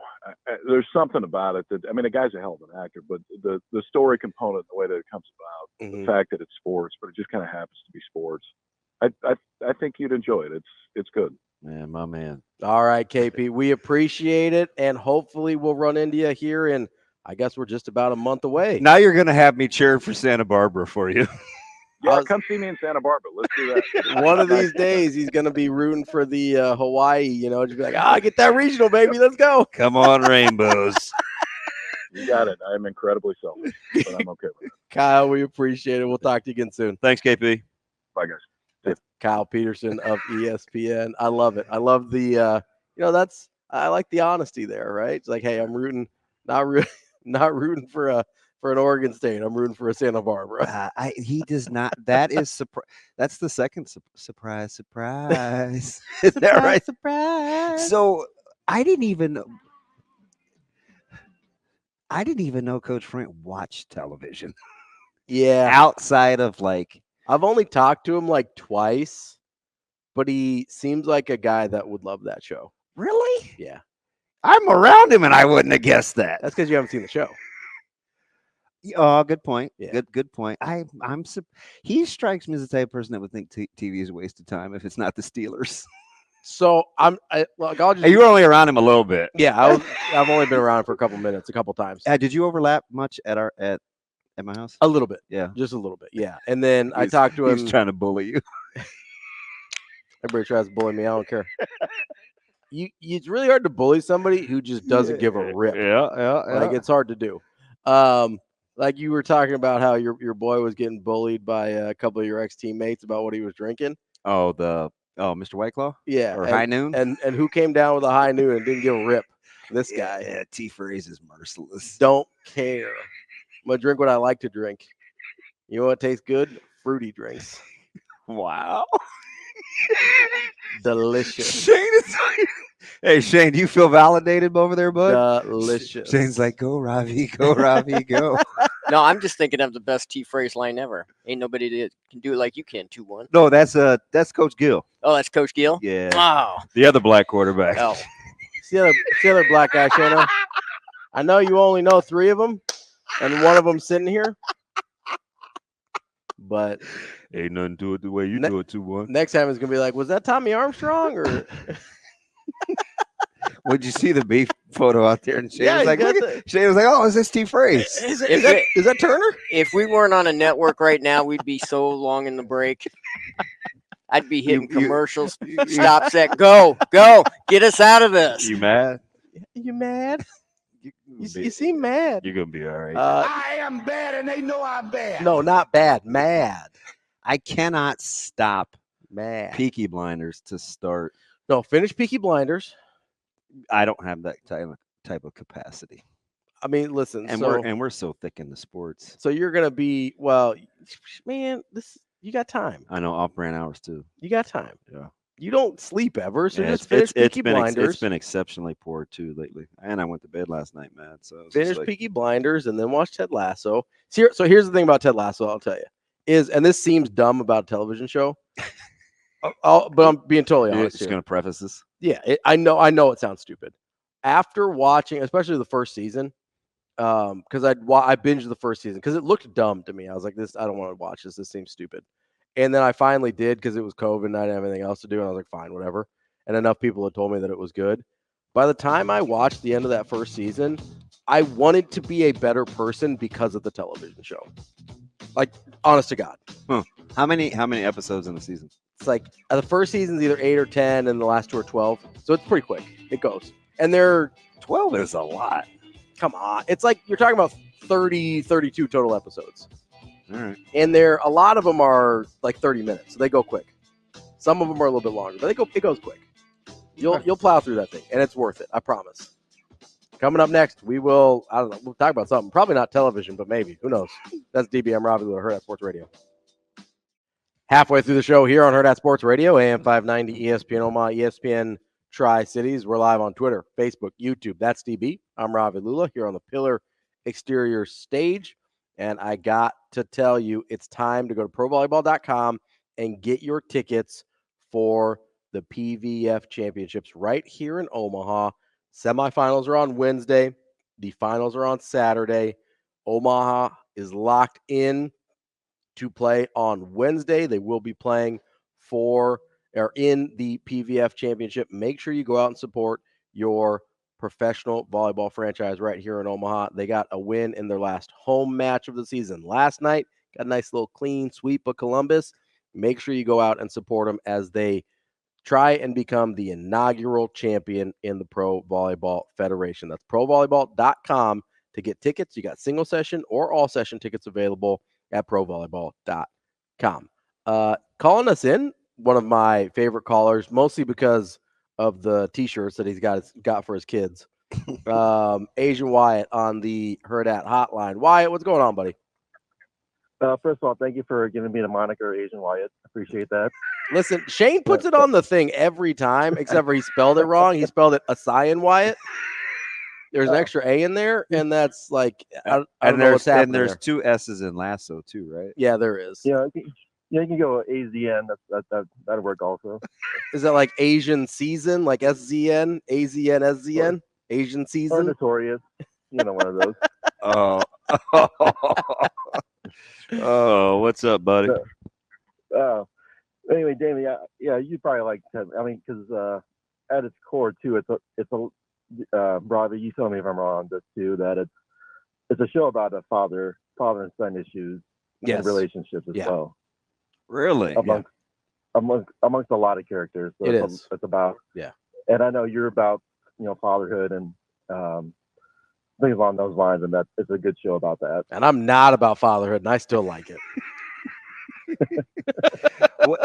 Wyatt, are you driving? Where are the Twin Terrors? No, I'm at work now. Oh, okay. So they're at home. That's actually quiet. His only escape from the tough hangs. Hey, before we get to Dr. Elsa, how are the chickens? Yeah. Here from our original flock, we just have one that's left, but she's since gotten a few. I still think we got like 11 in the basement right now. Oh, so they're ready to come outside. Wyatt. Are you serious? Hey, it's not my choice, man. You have 11 chickens in your house? Right now in the basement. So they're in the house, like in the house. Oh my goodness! In the basement. I mean, the basement's part of the house, right? Like it's not an external situation. No, not right. Once they're a little bit older, then they'll be ready to go outside. Oh, so are they in like one of the little containers with like the heat lamps, like they're the little guys? Well, they're a little big out. They're like adolescent right now. They still have a heat lamp. They're in just like in an unfinished part of the basement right now. I have a question. This is going to sound ridiculous. Do you name your chickens? The original flight, they don't have names. The new ones haven't been named yet. We're trying to let the oldest name them, but right now she just wants to name all of them Chickaletta. So what do you do with the chickens? Sip named his chickens, so I just was curious. But he only had like 4 or 5. Are you like eating them or using them for eggs? No, what are you doing with the chickens? They don't eat chicken. Oh no, I eat chicken, but we don't. You don't eat the chickens. Your wife doesn't though, right? Chicken. Okay. No, she doesn't eat chicken at all. Once we got chicken, she's like, I got too close to them. I can't. So I don't understand, but I don't know. Well, I would never eat shark. So you have a pet shark? Oh, you got jokes. No, just a strange. Listen, I wish I did though. Just a strange affinity for killing machines. Great whites aren't good in captivity, just for the record. Yeah, you need a little baby tiger or something, a little tiger shark. What do you got on? What do you got on Dr. Elza, Wyatt?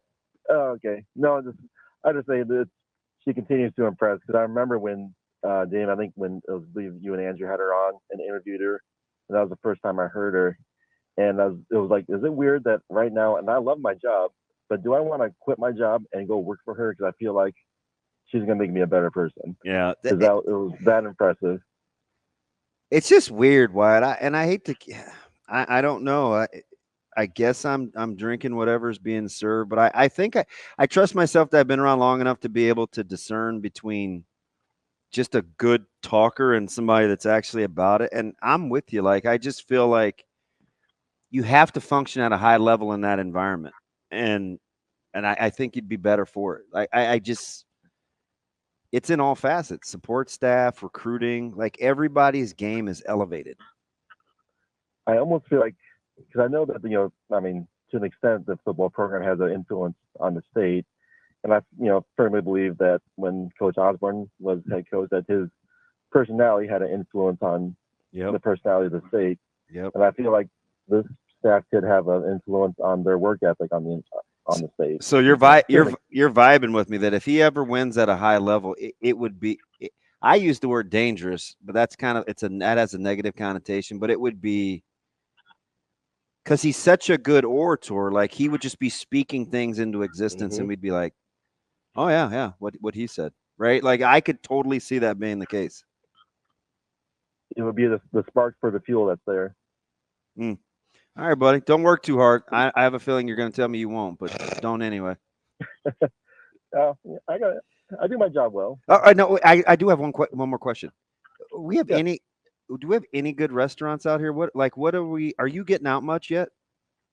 Yeah. What do we got? Let's see here. Well, I just yesterday I went out to Big Mama's, and I've been there for a little while at their new location up on at the Highlander. Yeah. Just south of Thurston Lake, and it was really good. There's what are we? You catch me off guard right now, but there's a lot of good. Oh, there's that food truck off of 90th and Blondo that has quickly turned into one of my favorites, called New York Halal food truck. It's so good. 90th and Blondo on the Romeo side, or where the Goodies park, where there used to be the Goodies gas station. Yeah. Hey, what is that Razzie's building now? I don't know. Is it anything yet? I got it. My mom would know. That's right in our old stomping grounds. I know it's not a Razzie's. I know they're not. They're like not coming back. But that food truck is amazing. It's so good. All right, I'm on it. My mom's favorite popcorn place is in that. Is it the Husker Land? Oh yeah. She's got a favorite popcorn place? Yes. Well. All right. Well, Wyatt, I'm proud of you for being over on 30th and Lake too. That's why I love you. Hey, I work in North and South Omaha. That's a lot, so that's I get a lot. I get around a lot. All right, my man. Be safe. All right, you too. All right, buddy. That's he's a great dude. We love our guy Wyatt. He's just a great dude. Great dude. We love our guy Wyatt. He's just a great dude. I appreciate the self-awareness on the kids too. Tough hang. It was pink too. That's the best part. I love that. So we still need to print those shirts for Hurrdat. We haven't done that yet. there's something to that, an infectious personality like that. Oh yeah. Well, and you're right. And I don't know another word besides dangerous, because like you said, dangerous has a negative connotation. But if you've got somebody with that personality type and the results to back it up, like watch out, because that thing is going to be highly contagious, And infectious. in 50 years, probably really only like 44, Mhm. since I was kind of paying attention to what people said. Mhm. I don't know if I've ever heard anybody quite explain Coach Osborne's personality. I get the values, right? Like Mhm.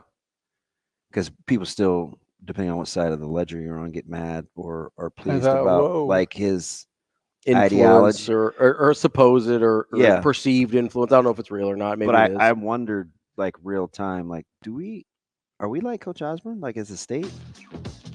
I think there's some overlap, but It's interesting how you said it, because I could kind of see it. I mean, do you think there'd be beer in the stadium if Coach Osborne was a fan? Yeah, good point. Do you think we would have gotten sports gambling earlier if Coach Osborne was a fan? And I don't mean just the negatives. No, but I'm or not the perceived negatives. positive, negative, however you feel about it. Because Wyatt talked about work ethic. Yeah, right. Like, Or like being reserved. If Coach Rule starts winning, we're not going to want to be lazy. I mean, Hey man, get off your rear end and go impact somebody's life, okay? I wouldn't classify most Nebraskans as lazy anyway. But maybe it takes a little bit of a life of its own. We'll be back with more Hurrdat Sports Radio.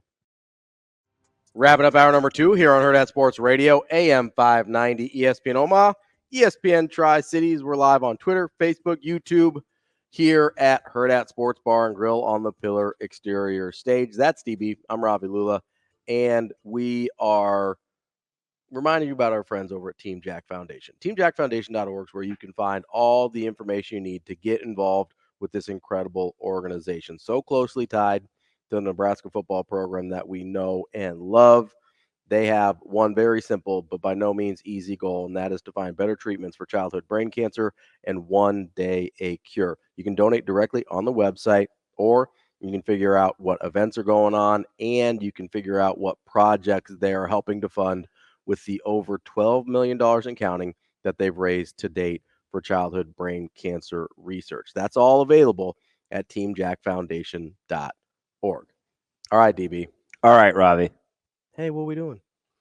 You just said my name, so I said yours. I just felt like not like that you're just championing the Celtic. You and not Shane like a on little the Celtics. Destiny's Child, like say my name, say my no. No, I'm not Destiny's Child guy. No, although I do. Are you a Beyonce guy? I was. I'm out.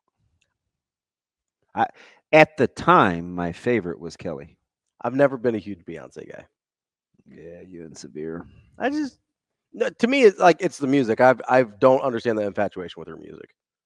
Like it's okay, it's fine. Queen Bee, baby. I mean, listen, I know I'm gonna have like the Hive after me, but the music's only okay. Yeah, Kelly. You know what? I'll take it. I don't even know who that is. Who was that? That's Avery. But I'm just saying, I'll take Beyonce. That's me. So that she's agreeing with me. I'll take Beyonce. Oh, you're using Avery to speak on your behalf. Yes. Avery has one of those voices that's getting. It's like it's a good radio voice. One more time, Shane. You know what? I'll take it. That's a good radio. I thought it was a play-by-play person. Me too. That's exactly. That's why I couldn't figure out. That's what I thought. I was like, who is that? I love it. Okay. Probably should have her on more. Well, it's almost football season. I'll say it's gonna be football Listen here, season. guys. We'll have her up. It's funny. So I sat next to her during the spring game, Yeah. and she is like locked in. Listen, who you tell? Thank you. Every time I was like trying to like comment to her or tell her about something, she like had to take a minute, like finish what she was locked in on. She does not mess around. No, she's not playing. She's even like pro. on the road and traveling and stuff. Like we'll just compare notes, and I do love Boulder. Sometimes she'll ask questions like during the broadcast or get confirmation, or hey, when he said that, like she is because she's listening to the broadcast. Yes, she is while very. She's watching. She's very good. At which that. I may have to start doing. I like that. I like that move of listening to the broadcast while you're. Yeah. Although I may not hear from you enough, but no.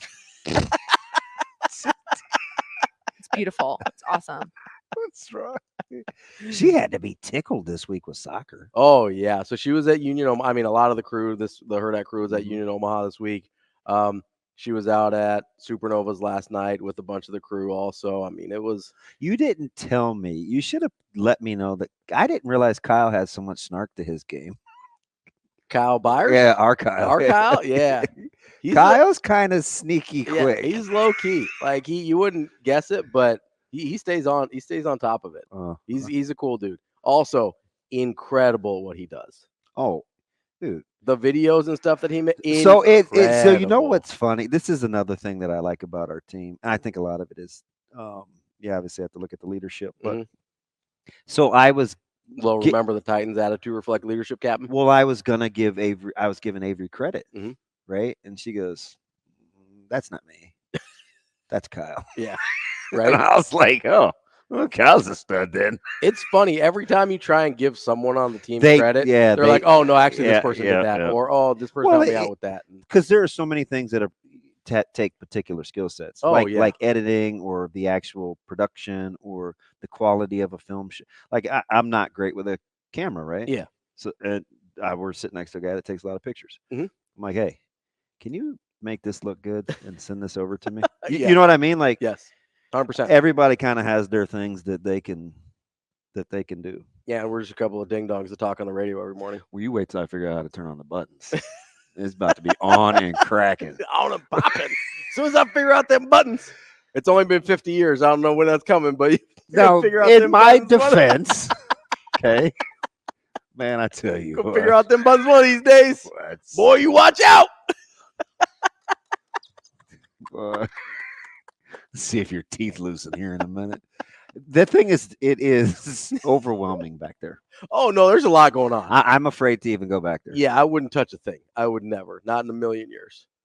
I'd go back there, and so back in a previous life, like several previous lives ago, I would sometimes run soundboards for weddings at the church I grew up at, and like I could barely do that. You're talking one soundboard, like 2 or 3 sliders that you have to deal with, and like on off. Like and I was like, that's my wheelhouse, is just a couple of different deals. Do you know Shane's got like 4 different streams going back there that we got to deal with. Do you know for the first 10 years I did this, I did not control my own mic button. Really? Nope. That's the one thing, like, man, I would love my mic button. I didn't. I'm like, "Hey, you got this?" And whenever we had a fill-in producer, and I was like, "Hey, man, just so you know, I don't do the mics." Shane, did you feel bad? Was that? I love it when the on-air hosts have to control their own mics. Because then we don't yell at you. We're like, "Hey, Shane. Hey, Shane, turn it on. I'm trying to talk here." You're like, "How does it start when I don't have the mic on?" And we're back. Yeah, it would be lovely. Oh, he just low-key cut you up. Well, I mean, he's really cutting himself up because he doesn't turn my mic on time. So I mean, Shane, how does he sound again, Shane? No, you know what I do? I go. Yeah, I'm going to do muffled because my mic's not on. Welcome back. And then I just stare at Shane. And I go, "Hey, can we turn the music down anytime now, bud?" It's a lot of passive aggressiveness. I'm not listening to the music that's sent to you. He sounded like he was like getting ready to beatbox.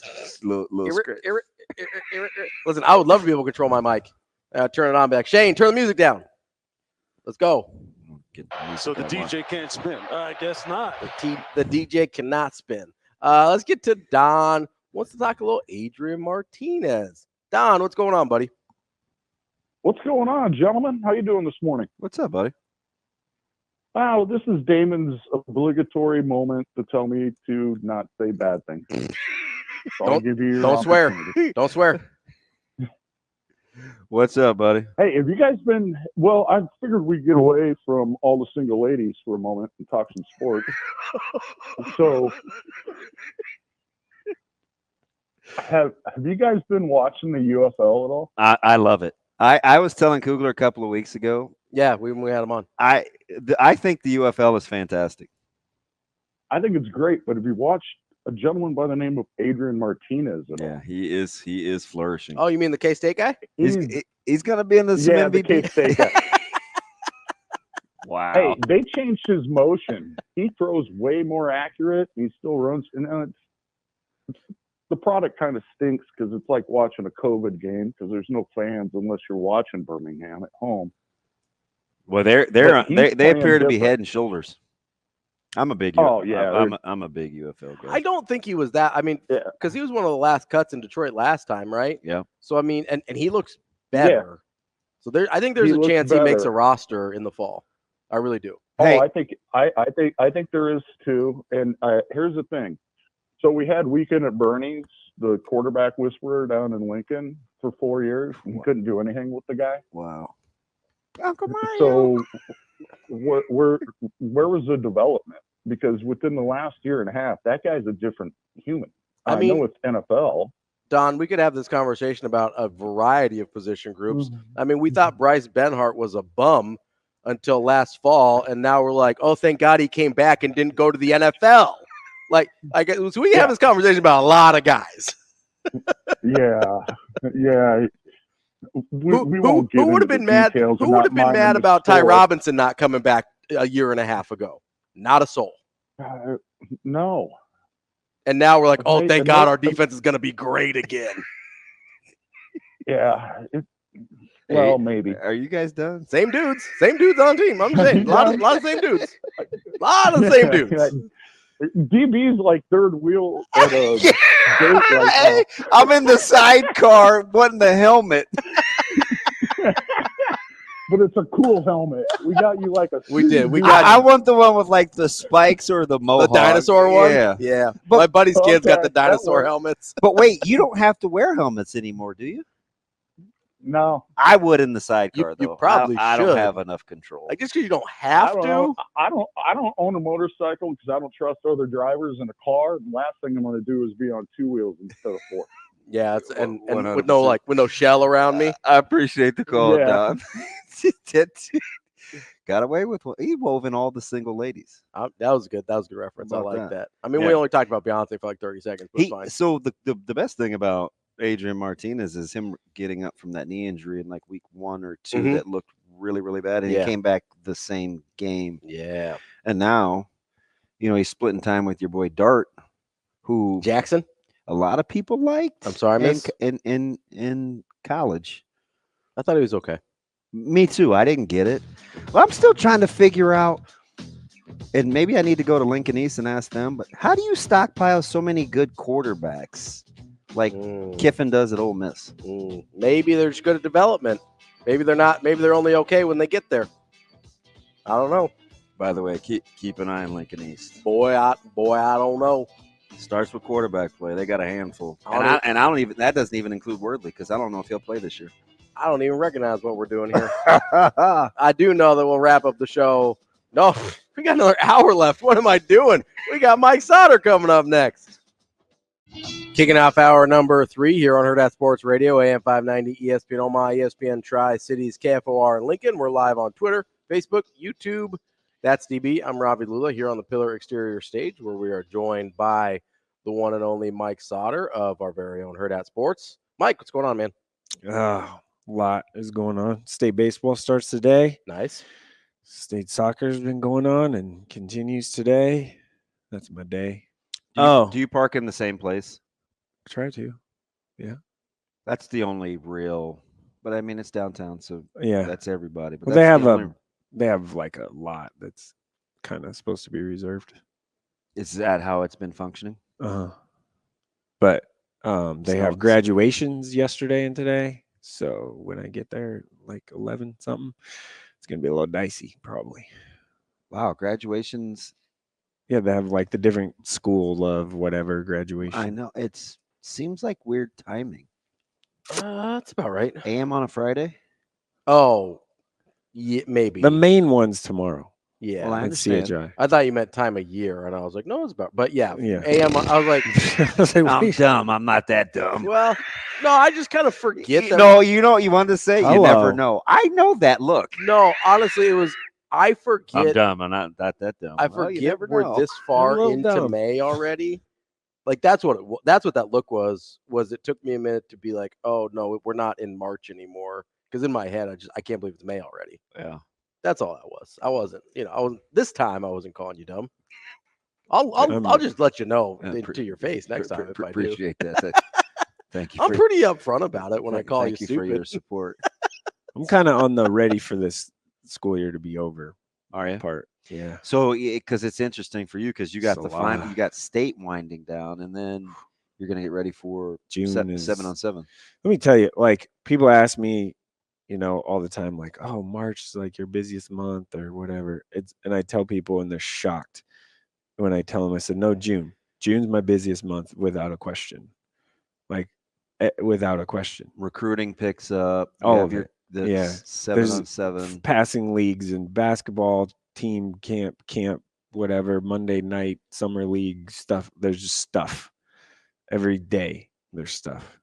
Remember 3 years ago, I challenged myself to do a 30-day challenge of being on a basketball court, baseball field, softball field, football field for all 30 days in June, and I did it. And I got to day 26, and it was a little rough because it was like Father's Day. So I found a Legion JV baseball tournament to go to on that day. On Father's Day. I was so far down the line, I wasn't going to give it up. You were pot committed. Did you take the girls? I took one. Yeah. Well, yeah, I took my oldest daughter, which she has a recital thing tonight that I have to go to too. Where's that? The Rose downtown. So it's easy. So I'll just go from soccer over there. Hello. Do you know who that is? I know who that is? Do you know who that is? No. That's my kid. Do you know who that is? It's my kid. It's my kid. Hello. Is she practicing? It's my kid. Is she practicing? I guess. I don't know. They saw my mini mic. She warming up her voice? Yeah. They saw my little mini mic on my desk and they were like, "Can we do that?" I go, "Sure." And then I'm like, "Okay, this is funny. I'm gonna send it to Shane." It's weird. It's weird because every time Zoe's like, she did it at Let It Fly. She does it here. She wants to put the headsets on. Mm-hmm. Yeah. I'm like, who do you want to talk to? Yeah, that's my youngest. Hey, happy birthday, Lily! Today she turns 5. Oh, it's my nephew's birthday. Yeah, 5 years old today. Hello. So nice. Her choice. Get this.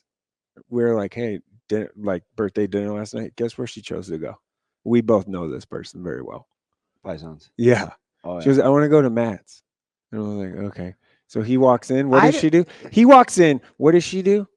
She literally runs to the door and like gives him a big hug. And he like picks her. I'm like, what? So she don't do that for me. Zoe daps. You want him to pick you up? No. Zoe daps that guy up. Like what she are we runs doing? the place and goes to draw on the board. Yeah. And he has this whole Zobear thing. And I'm like, he's not that nice. No. Yeah, I know. If they only knew. Like, he's just not. He puts her name on her pizzas. Really? Do not touch Zobear. Yeah. I think he's talking to the boys, probably. We don't need that. But that's what he does. I was saying, is that for like your benefit or for No, his I'm staff's not. benefit? I'm not. Yeah, I'm not. Yeah. I'm not messing No, around. you're Boys just messed there up for the pizza pastrami, last right? night. Yes. So. Yes. Yeah. That pastrami's on that and extra foil. All the foil. You got to wrap up the pastrami. You know what is so good there? And it like people don't know. What? The oven baked wings are they're so Did I tell you good. what Coach Rule said about those? They're so good. So he did the oven baked in whatever. Yeah. And Buffalo oven baked. They're this so is good. honest to God true story. Mhm. So Vrzal, we played that night. I think we Mhm. played Gretna or somebody, and they went to the game and then they came over. Vrzal dropped we kind of comboed it. Some was from our house, some he brought. Mhm. So he beat us back. So Mhm. he's setting up when the coaching staff gets there because the coach beat me back because, of course, Caleb Yeah, didn't you want to stuck. drive. So I had to Of course. wait and bring him home, right? So we're about 40 minutes in. There's, games going on. We're talking, and he goes in the kitchen for like the third time. And he goes, "Hey, let's just call this what it is." And we're like, "What's going on?" He held one of the wing ups, and he goes, "Is this not freaking fantastic? Like, this might be the best wing I've eaten, and I'm from Buffalo." That's what he said. So good. Everybody just like pause. They're Like, so good. Where's this guy going with this? And it's funny too. So just so this doesn't go to Matt's head, because I told him real time. I think maybe not till the next. No, he was mad at me because he asked how the food was, and I didn't get back to him for a little bit. So he's mad. He does get mad at you when you don't get back to him. Oh, fudge. Yeah. So Sunday it was kind of a little hectic, and I finally told him, and he said, "Thanks for telling me, blankety blank blank blank."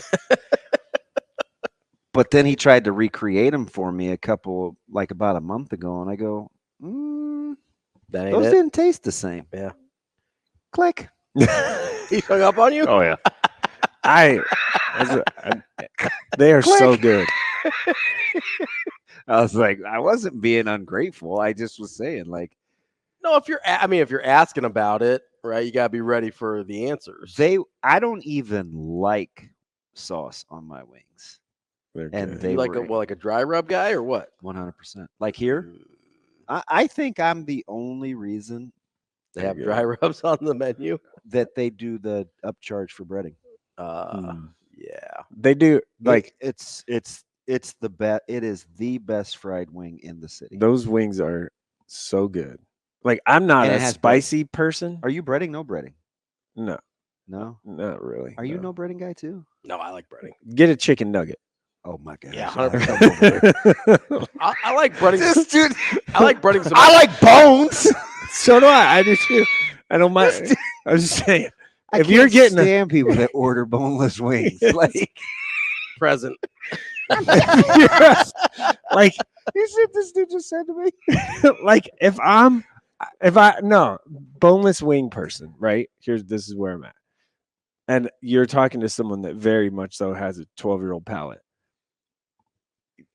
Just buy chicken nuggets. It's not a wing, it's a chicken nugget. Okay, it's not my fault that they call it a wing.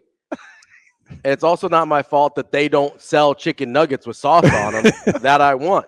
If you want to recreate a real chicken nugget, go to Baker's or Kroger, get the tempura battered raw. Like I've gone. It is the exact carbon copy of a McDonald's. I ain't trying to buy I'll go to That's Costco. too expensive probably for me at the grocery store. $7.99 for the bag. I'll go to Costco. I'll get my bag of chicken nuggies, and then I'll get my buff. Wait, don't say that. Don't say that. Jiminy Christmas. I mean, you can go if you want. I'll go. I'll buy my bag. I'll buy my bag of chicken nuggies, and then I go and I grab the Buffalo Wild Wings Parmesan garlic sauce from the other aisle, and I'll just dip it all in there. But guess what? Restaurants don't serve chicken nuggets with Parmesan garlic sauce on them, so I gotta order boneless wings. Oh my god! I'm not saying I dislike regular wings, but you get more meat on a boneless wing, and I will take that. And also, like Mr. Little Debbie over here, I'm not taking any crap from you. Hey, he's out here. Is like, yeah, I went to the grocery store. I spent $90, and my wife still has to go to the grocery store to buy groceries for the rest of the family. 100%. You seem very hurt right now. Like, okay, cool. 100%. I'm not gonna knock the Little Debbie thing because there's a couple of you guys. Aaron, degenerate Aaron. I'm not knocking the Little Debbie either. I don't mind Little Debbie. I mean, I don't buy Little Debbie's. I just shop very thrifty. This dude is 10 boxes deep. Variety. Oh, that's a lot. Cosmic brownie, zebra cake. If it's new, he's trying it. I'm telling you. And he's an adult. Yeah. I just like to save money when I go to the grocery store, and I would like to buy as many items as I can as close to $1. And that's good. It's close to $1. The other day I sent you guys $18. I'm like, what did I like 8 things? It was $18. I'm like, what did I do wrong today? It's incredible. All I'm saying is I just bought gas and I paid $2.91 for gas, and I'm like, that is too much. You do you at the grocery store. That's cool. I'm just probably not gonna take a lot of judgment about my wing choices. That's fine. Like you get after it. Get your dollar. Your dollar items and whatever. 33 items for $50, which I don't even know how any of that's edible. I can't buy dog food for that.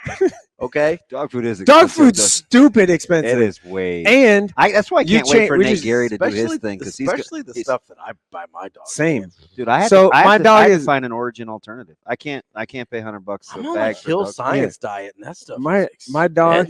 My dog's now we figured out is allergic to like the chicken chicken. So it has to be same. I have to buy my dog. I was almost said the F word.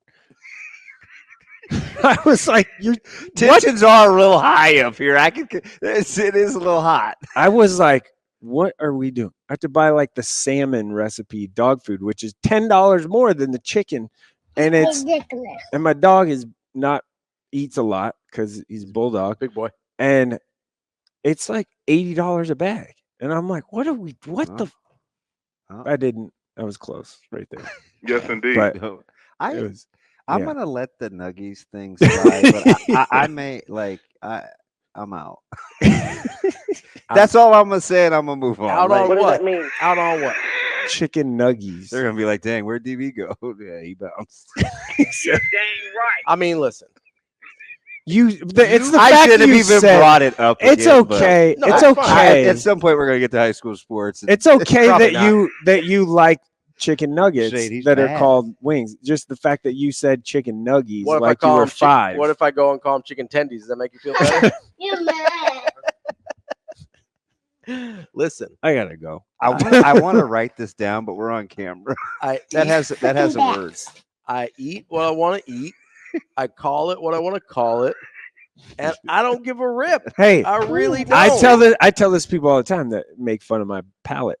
I say, hey, I'm 44 years old. I like what I like. It probably ain't changing anytime soon. Like it just is what it is. I'm locked in. I'll go and eat my chicken tendies and chicken nuggies on one hand, and then I'll go and hit up V-Mertz on the other hand, and we're all good. Get your fine candy. It's called balance. I got you. Kind of like how I like rain. It's gonna rain. So what are we looking forward to today with soccer? So today, soccer. How are you balancing? Are you all, since baseball's opening, are you all in on soccer today? No. The baseball game started 14 minutes ago. I was like, now that's why you're only doing the one segment. Yeah. So I'm bouncing to. Dang, how are you gonna do the show by yourself? You gotta go watch my Mustangs. I'm gonna go to Werner quick. They're yours now, huh? Yeah. Always mine. Represent. They get an upset, and they get an upset in a district first round, and then they, my dude, the dude that's pitched one game, Major Monster, my guy, he pitched one game, and then he just like pitches the lights out in the district final, and they make it. Like Jackson Rocket, or no? I'm just 2000. I'm a big Major guy. The last time that all 3 Millard schools made state baseball was 2017, because that is the last time Millard North made state baseball tournament. They had a little rough run there. 2017. So no, I'm going from here right away. Go to Werner. Quick. They just sent Caleb mail in like the coolest envelope. Caleb Monster. Really? Yeah, it has like this cool M on it. Yeah, a little like Monster. insignia. Well, yeah, you know that they're such good. I mean, yeah, Mitch ain't doing that.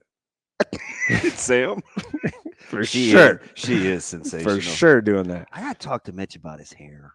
What are we doing? He's growing it out. It's long and it's part. And we've talked to him. Hey, his shoe game. Oh, it's amazing. Incredible. Yeah, like grown adult. This must be a Millard North thing, huh, Ravi? You guys in your shoes? Long hair and shoes, baby. I got the Jordan 2 lows and creamsicle today. Yeah, that's what we're doing. I'm just going to say we get along. That's your favorite. I'm going to the Jordan 2 lows are a favorite. Creamsicle. Oh, okay. Idiot. I'm going to the 2 baseball games today. She's gonna be mad this morning. There's baseball games today. Right now. I'm going to the 2 baseball games. Quick, the 2 morning Class A games that are happening right now. Just stop by, get some photos, stuff. By Millard North Mustangs. Leave, and then be at soccer for noon. The noon games today. You call it Semifinals. wide open or top heavy in baseball? Which class? A. It's top heavy. Top heavy. Yeah. If one of the 4 doesn't win it, I still feel but that way. 4 legit. I felt that way all year though. Like if one of the 4 numbers say the same. Yeah, if one of the 4 doesn't win it, then something crazy happened. And East is clearly the favorite. Like Lincoln East is clearly the favorite in baseball. Until they lose today against Millard North. I'm just saying they're clearly the favorite. Quietly, I said this off air to you, out loud. Like something in the water at East with this cycle they're on. Yeah, they're killing it right now, and they have a good young crop coming up too in football. Yeah, so I don't know about what they're going to do up front, but their skill guys, quarterback, play, wide receiver, is going to be pretty good. Remember that. I wonder if Jeter's going to play. Yeah, I feel like this when I said the same thing about Millard South about 6 years ago. I'm like, this program's going to be on the come. And then Lincoln, I don't think he plays. You don't think he's going to play? I don't think he plays football. It'd be hard. I don't know. Those guys like to do multi-sport stuff, you know? Man, it'd be interesting. Yeah. I mean, Noah Walters did. Yeah. So. But, I mean, going to catch at Michigan. I know. It's different. I'll say is Noah Walters the prospect in either that Jeter is. He's going to catch at Michigan. He's really good. He's fantastic. And, like, not only that, like, he's their leadoff hitter, and he's super fast, good base runner, all that stuff. So, Millard West, Elkhorn South is interesting because Elkhorn South beat them in the district final. So, you know, that was last week, the last game that both teams played. And I think the pitching matchup's probably the same. At least I know Elkhorn South's throwing the same guy. So that was always the challenge. It wasn't a fun thing in high school where you would see, like, the same guy, like – right away, 3 or 4 times in a X amount of stretch, and everybody has their tendencies and habits, right? It's just who can. I think the one take advantage of. Yep. The one in baseball that we're not probably isn't getting enough run. Bellevue West. Bellevue West is super dangerous, super good. So the last couple of years, their talent is good. Yeah, Grego's good. They have a lot of individual good pieces. Glance, little Glance. Yeah, well. I was good. Yeah, I saw Nate's little brother. I saw younger Goodwater. I think it's Caleb Goodwater at middle school track. He's going to be a good player. Ben's little brother. Yeah, he's going to be a good player. Ben's a hurdler, 300 hurdler guy. By the way, I didn't know that until like a couple weeks ago. Can't remember that. Those long distance hurdlers are nuts. Yeah, it's different. Those are terrible events. Yeah. And baseball, just sticking with baseball and B, Norris is probably to lose unless Elkhorn North can find some other pitching outside of Colin. That was how I kind of felt about Scud after Cade. Yeah, I mean, that's kind of the deal is you need a little bit more, and C is Malcolm's favorite to win C. And I could see Central City giving them a run though. I'll be there tonight in Central City. Yeah, they will be playing in Elkhorn tonight, and then Parker this morning. I was tomorrow. Gonna say, tomorrow morning. Sorry. Yeah, I was gonna say because Aiden's little brother is playing, and they're back in Omaha, so we're flip flopping. Yeah, you just wave as you drive by each other. Yeah. Like, oh, see ya. The soccer semis are today and tomorrow. So Class A semis are today. That's tonight, right? 5:30, 7:30. The girls are noon and 2, and that's Marion, Pius, and then Southwest and Lincoln East, and then boys is Prep Papio South at 5:30 and Lincoln Southwest Omaha South at 7:30, which is that 7:30 is very intriguing. There's gonna be a lot of people there, obviously, but stylistically too. Yeah, very much so. Southwest likes to just, I'm not a soccer expert here, but I've watched, I don't know, every single game this week so far. Southwest likes to just control pace, and Omaha South would like to just get going. So it'll be a little interesting. Boy, those two head coaches couldn't be any more different. Yeah. One's a little quieter and reserved. Yeah, Southwest going for the sweep. Yeah, that would be something. I mean, especially in Lincoln, obviously winning would be something. Just Lincoln in general. If you had, let's say you have on the girls' side, you have Southwest Pius playing each other for a final. That would be.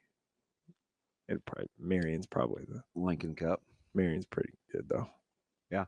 Even though Carney gave them a major scare. We just talked to Kyle, and he's going to go check that out and then get to Wake and Clemson. I mean, you're dang right. Marion, Carney put a real big scare into them. That would have been a major. That would have been a major upset that people talk about for a long time. And then in Class B, Scott boys.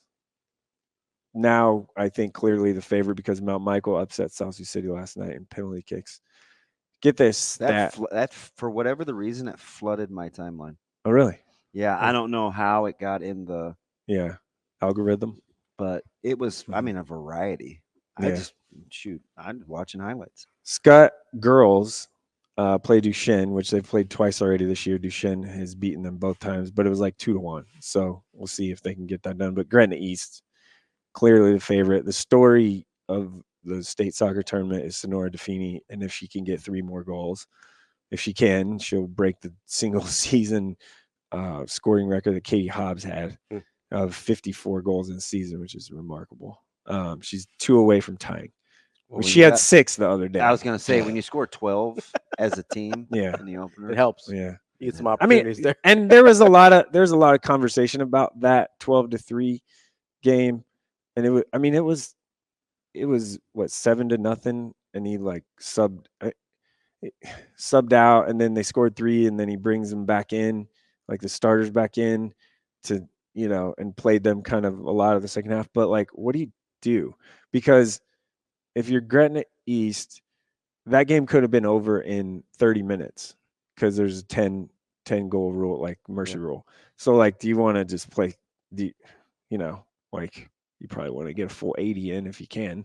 So it's like, it's a real fine kind of line. So, and then they scored 3 goals. So I don't know if I'd want to get a full 80 in.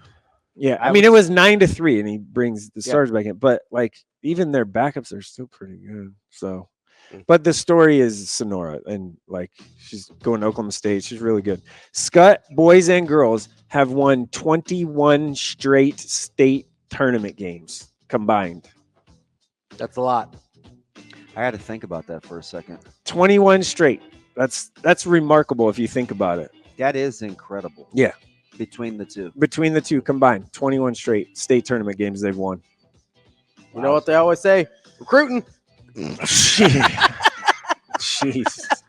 I did not say that. Yes, you did. Mike Sautter. I'm telling. I did not say that. Mike Sautter for the S word. Mike Sautter here for recruiting.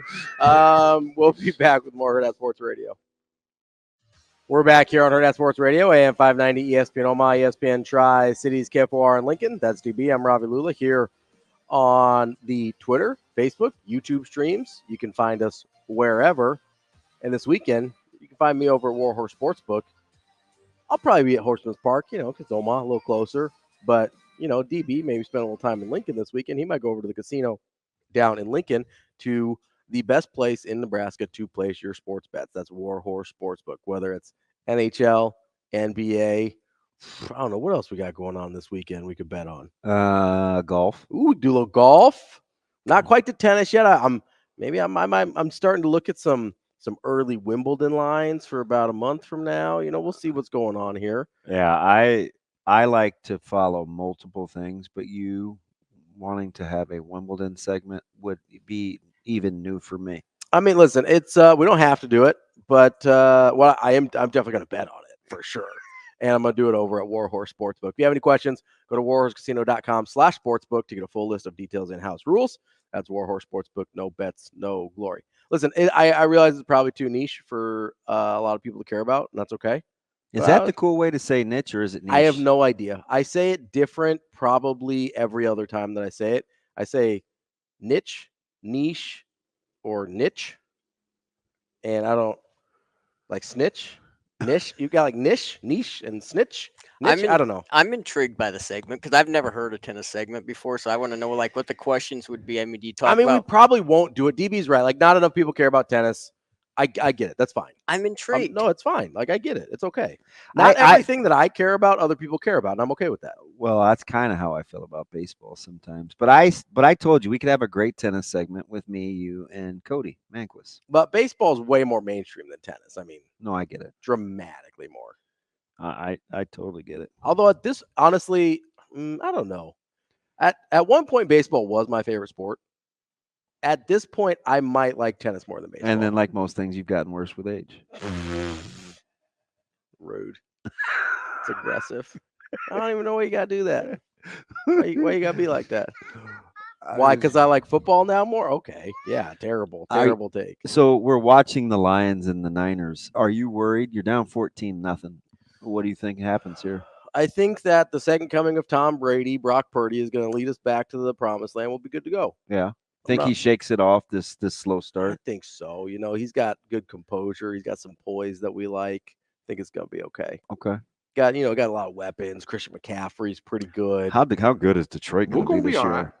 I will see. They should be pretty good. They should be, but not everybody deals with success well. 515 Dave _. On the stream. Yeah, my man says scale of 1 to 10 for tennis. It's a -3. That's cool. That's fine. That's okay. You got some people riding with you on your terrible food takes, though. I mean, what was a terrible food take? You just are mad that I called it a nugget. I mean, I guess you can spend your money on what you like. It's just weird that of all the things you tried to sell me on a chicken strip yesterday. Do you remember this conversation? Yeah. I said, hey, it was really good. That's fine. Yeah. Like I'm not a chicken tendy, if you will. It's all I can do to not say what I want to say because this time around I do like my job. Stay on the show, bud. Stay on the show. I really got to be careful. It really screws with me. You're gonna have to stop doing that. It just would be so far down on the list. So here's let me give you my explanation why I will do. And honestly, this is the only time I eat chicken nuggets or chicken tenders. Is when I am in the car. Mm-hmm. I have to get something to eat, and I don't want something that could potentially drip on what I'm wearing. Yeah. So so I'm with you there. If you get a sandwich or something, there's always something on the sandwich. You never, and especially listen. A lot of times you go to a fast food place and like maybe they get a little aggressive with the ketchup or something, and like you just never know, right? And so chicken tenders and chicken nuggets are safe in terms of me not making a mess. When we used to travel together, it doesn't seem like we're in the car very much the last couple of years, but when we used to travel, I wanted sandwiches. Mm-hmm. And so I would always, like if Jay was in the passenger seat, I would say, hey, can you separate this and take this off and just hand it back to me? Mm-hmm. But now that that doesn't present itself a ton, I get the ingredients different. Yeah. Like I just go plain. Yeah, because you can't have. Because I can't make a mess. Yes, and taking Zoe back to school Tuesday from the doctor. Mm-hmm. She wanted to go back to school, which is good, and Doc didn't find anything in her, like whatever. And I was traumatized because she had just missed lunch. It was 12:10, so I called the school and I said, "Hey, is it possible for her to eat lunch?" And she said, "No, we know it's your teacher." And I was like, "Oh, it's Mrs. Shupin." And she said, "No, they're out on the playground." And so I'm like, "Dang, I'm not about to go back home and eat." Yeah, let her eat. So go drive through. And I'm telling you, I drove about 27 mile an hour. Mm-hmm. I stopped over in a parking lot. I put the ketchup packets in the chicken nuggets box. Mm-hmm. I got try to keep it contained. Yeah. Yeah. I had a t-shirt in my gym bag. I put it over her lap and I was like, do not spill. Yeah. And every time we got to a stoplight, I would look at her and her face would turn red. And I said, I'm sorry, Zoe. I don't mean to scare you. Like, because I could tell she's traumatized. She's like, this dude may snap. Like, if I do it. So I had to like give her some freedom to like be a normal. You had to reel it back a little bit. You just don't eat. We just don't eat in the car. Yeah. Number one. And I eat in the car all the time because I'm always going somewhere. If I'm going to an event or whatever. Me too. I'll wait. Chicken nuggets can be okay for a filler, like if you have your sandwich and you need just like a little bit more. I mean, what would you know about a filler? You haven't finished a 12-ounce beer in 30 years. You cut your burgers in half. Yeah. You took a half of a French dip. Like, what would you know about a filler? Maybe sometimes I get hungry. Did you not just hear the entire thing about not eating sandwiches in the car? That was the entire point. Like, how am I supposed to use chicken nuggets as a filler for a sandwich if I'm not eating sandwiches in the car? Did you just ask Shane if he was listening? Indirectly, yes. I was trying to stick up for you there, Ravi. And he slammed on me. Yeah. Ravi's in that. He's in that place. We're just letting him kind of go. No, here's why I eat in the car. Don't put that crap on me. So I am super paranoid about having a low blood sugar somewhere if I don't know there's going to be food. I'm with you. So I will always eat in the car on the way somewhere. Yeah. Because I'm just not putting myself in a situation where I could have a low blood sugar. I don't know if there's going to be food there. I don't know where I can get food. And so I just take care of it on the front end. So I eat in the car a lot. And it's the easiest thing. If I'm going somewhere, I need to make sure I don't look like a slob, which it's tough for me. I go chicken nuggets, chicken tenders. It's the safest thing. Yeah, it would be. I get it. It's like it's not my first choice. It is a practical choice, right? Yeah. Like I would much rather have something else, but out of the things that make sense for what I'm trying to accomplish, there's a couple places I was like, oh, that's actually really good. We will embrace it. That's all. Hey, we will embrace it. I will We will ride with the embrace it. boneless wing, though. I love boneless wings. I like a regular wing. I'm not one of these crazy people that's like, oh, I hate regular Some wings. people don't like it. Although I do want a drummy over a flat. I don't really. I'll eat both. I'll eat both, but I want the drummy. I mean, I would eat boneless wings. I'm just not buying them. Yeah, I don't make the distinction. If it's on there, it's what I want, then I'll have it. I don't like it. You buy hot dogs and stuff like that? Oh, yeah, I'll eat hot dogs out. 100%. Whew. Man, there's a place, I mean, besides like Costco, because you got to get Costco hot dog, but there's a place that we both like, a sandwich place that has incredible hot dogs. Really? Yeah. It's a chain, so I can say it. Gandolfo's. Oh, they're sensational. Yeah, they have really good hot dogs. I see that again. That wouldn't be what I get there. Yeah. It would just.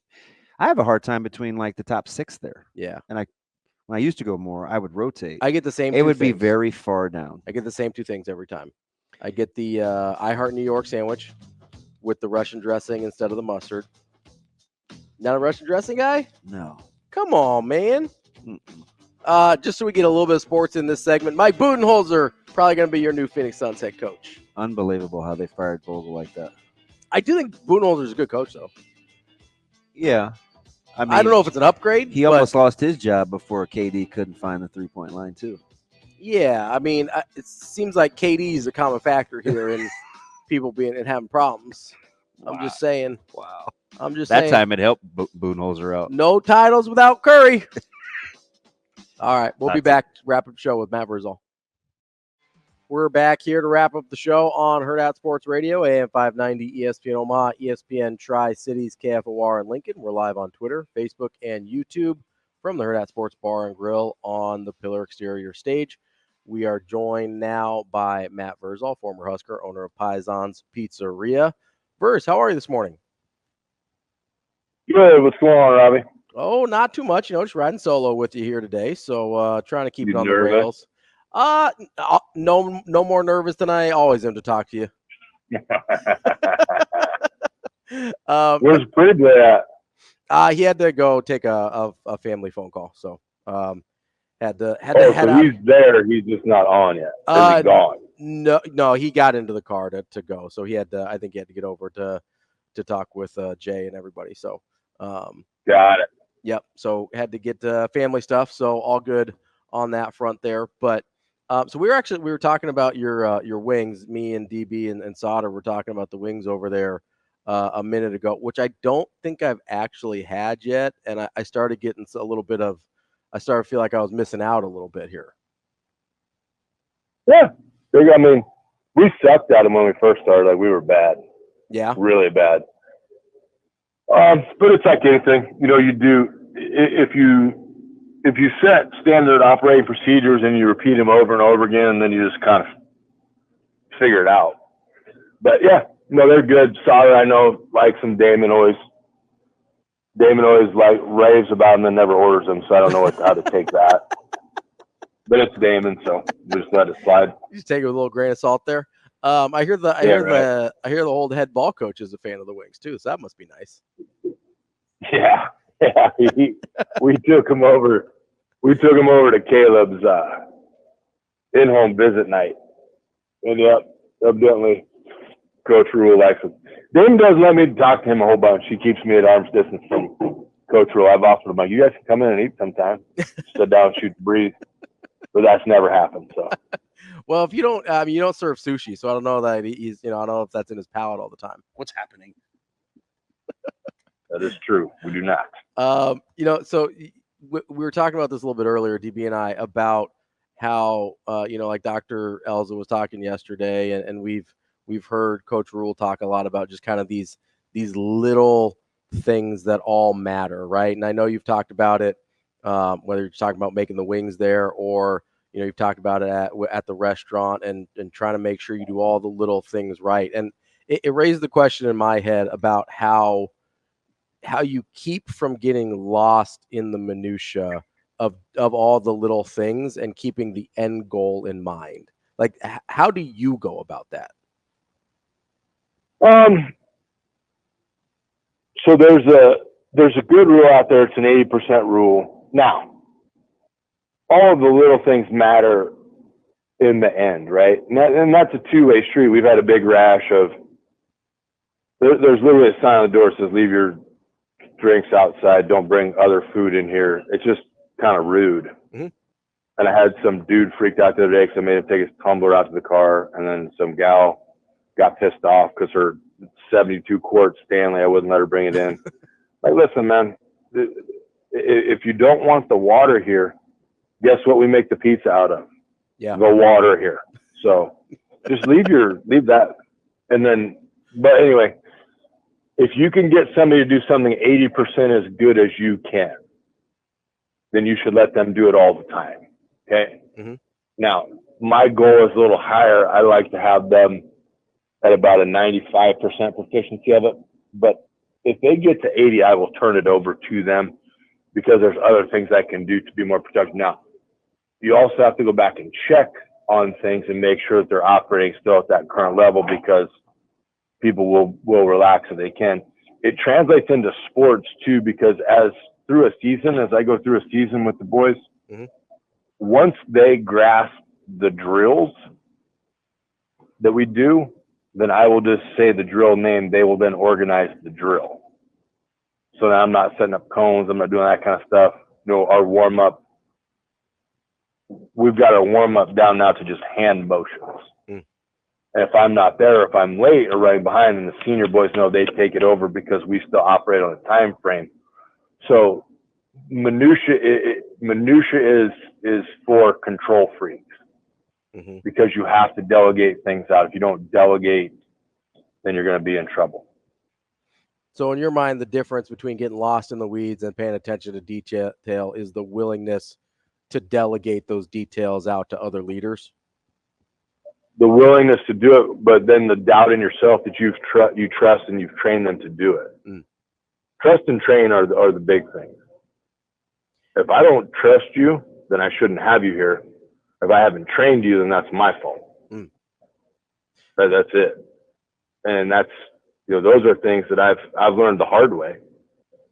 But then there's also other things you just have to do. But trust and train are the big ones. Like, if I don't trust you, then I shouldn't have you here in any organization. And if I haven't trained you, then it's my fault. If I've trained you and you do it wrong, then it's your fault. So now we got to fix you. We got to retrain. We got to do those kind of things. So then we don't have to worry about it anymore. Is part of that trusting that they understand what the end goal is? If they don't understand that, then competency probably comes into play.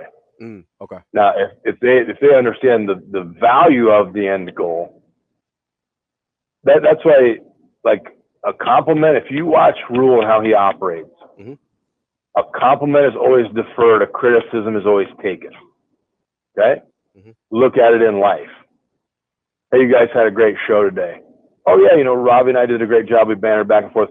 Shane did an awesome job of producing. The guys at Hurrdat, guys and gals at Hurrdat had it set up great in the morning. It was a good start. Pies on, hey, Vrzal, that was one of the best pizzas we've ever had here. Awesome. The boys did a fantastic job. Alex cooked it great. Megan got it to your table. Katie got it to your table in time. That was it. Now, hey, Vrzal, this is a little off. It's kind of dark. It's burnt. That's my fault. I didn't do that correctly. I was bothering Alex while he was working in the oven. I'll get you one flipped around, and we'll get you a new one. Right? Mm-hmm. Compliment always passed on. Rule will say that. Hey, DBs looks good. Pat Coop does a great job. He's always got those guys working, and then he'll list off 4 or 5 players. Hey, I couldn't notice, that the running back was struggling a little bit. Oh yeah, I probably ran him a little too hard. We got a little after him a little too much. Maybe we got to go back and we got to reassess and build up some confidence and blah, blah, blah, blah, blah.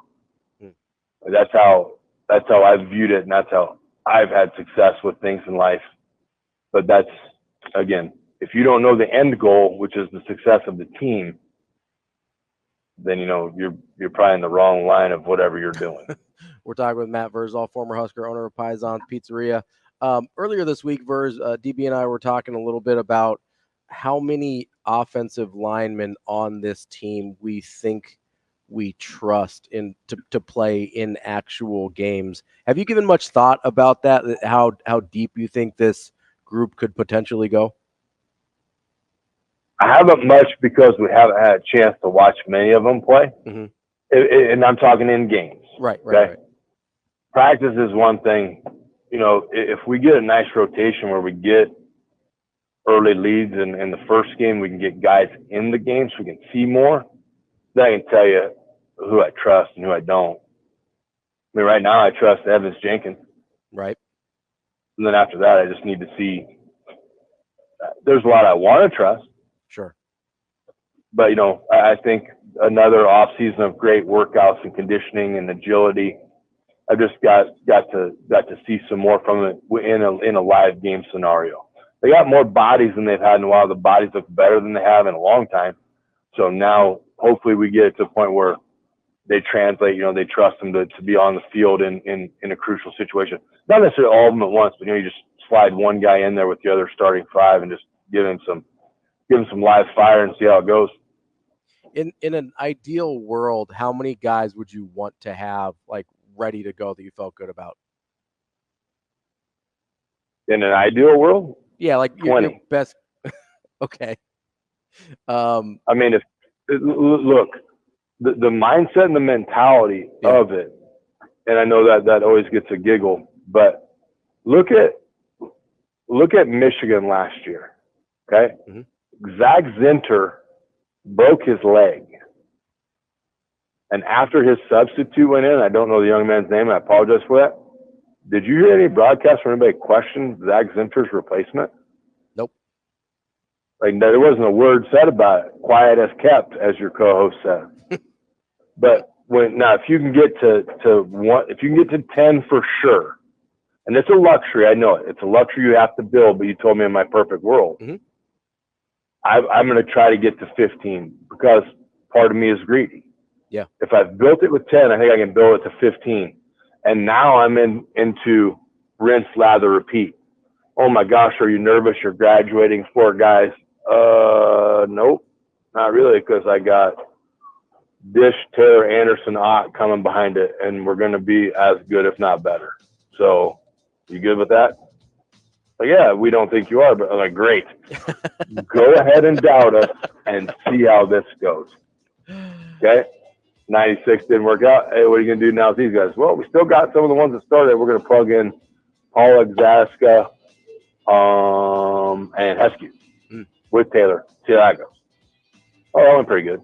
That went just fine. It's just when you get that, when you're in that zone and the defensive line room and the offensive line room are your deepest rooms, then you're going to be good for eternity. That's our guy, Matt Vrzal, former Husker owner of Pison's Pizzeria. Verse, have a good weekend, bud. See ya. That's Hurrdat Sports Radio for the week. We'll be back on Monday.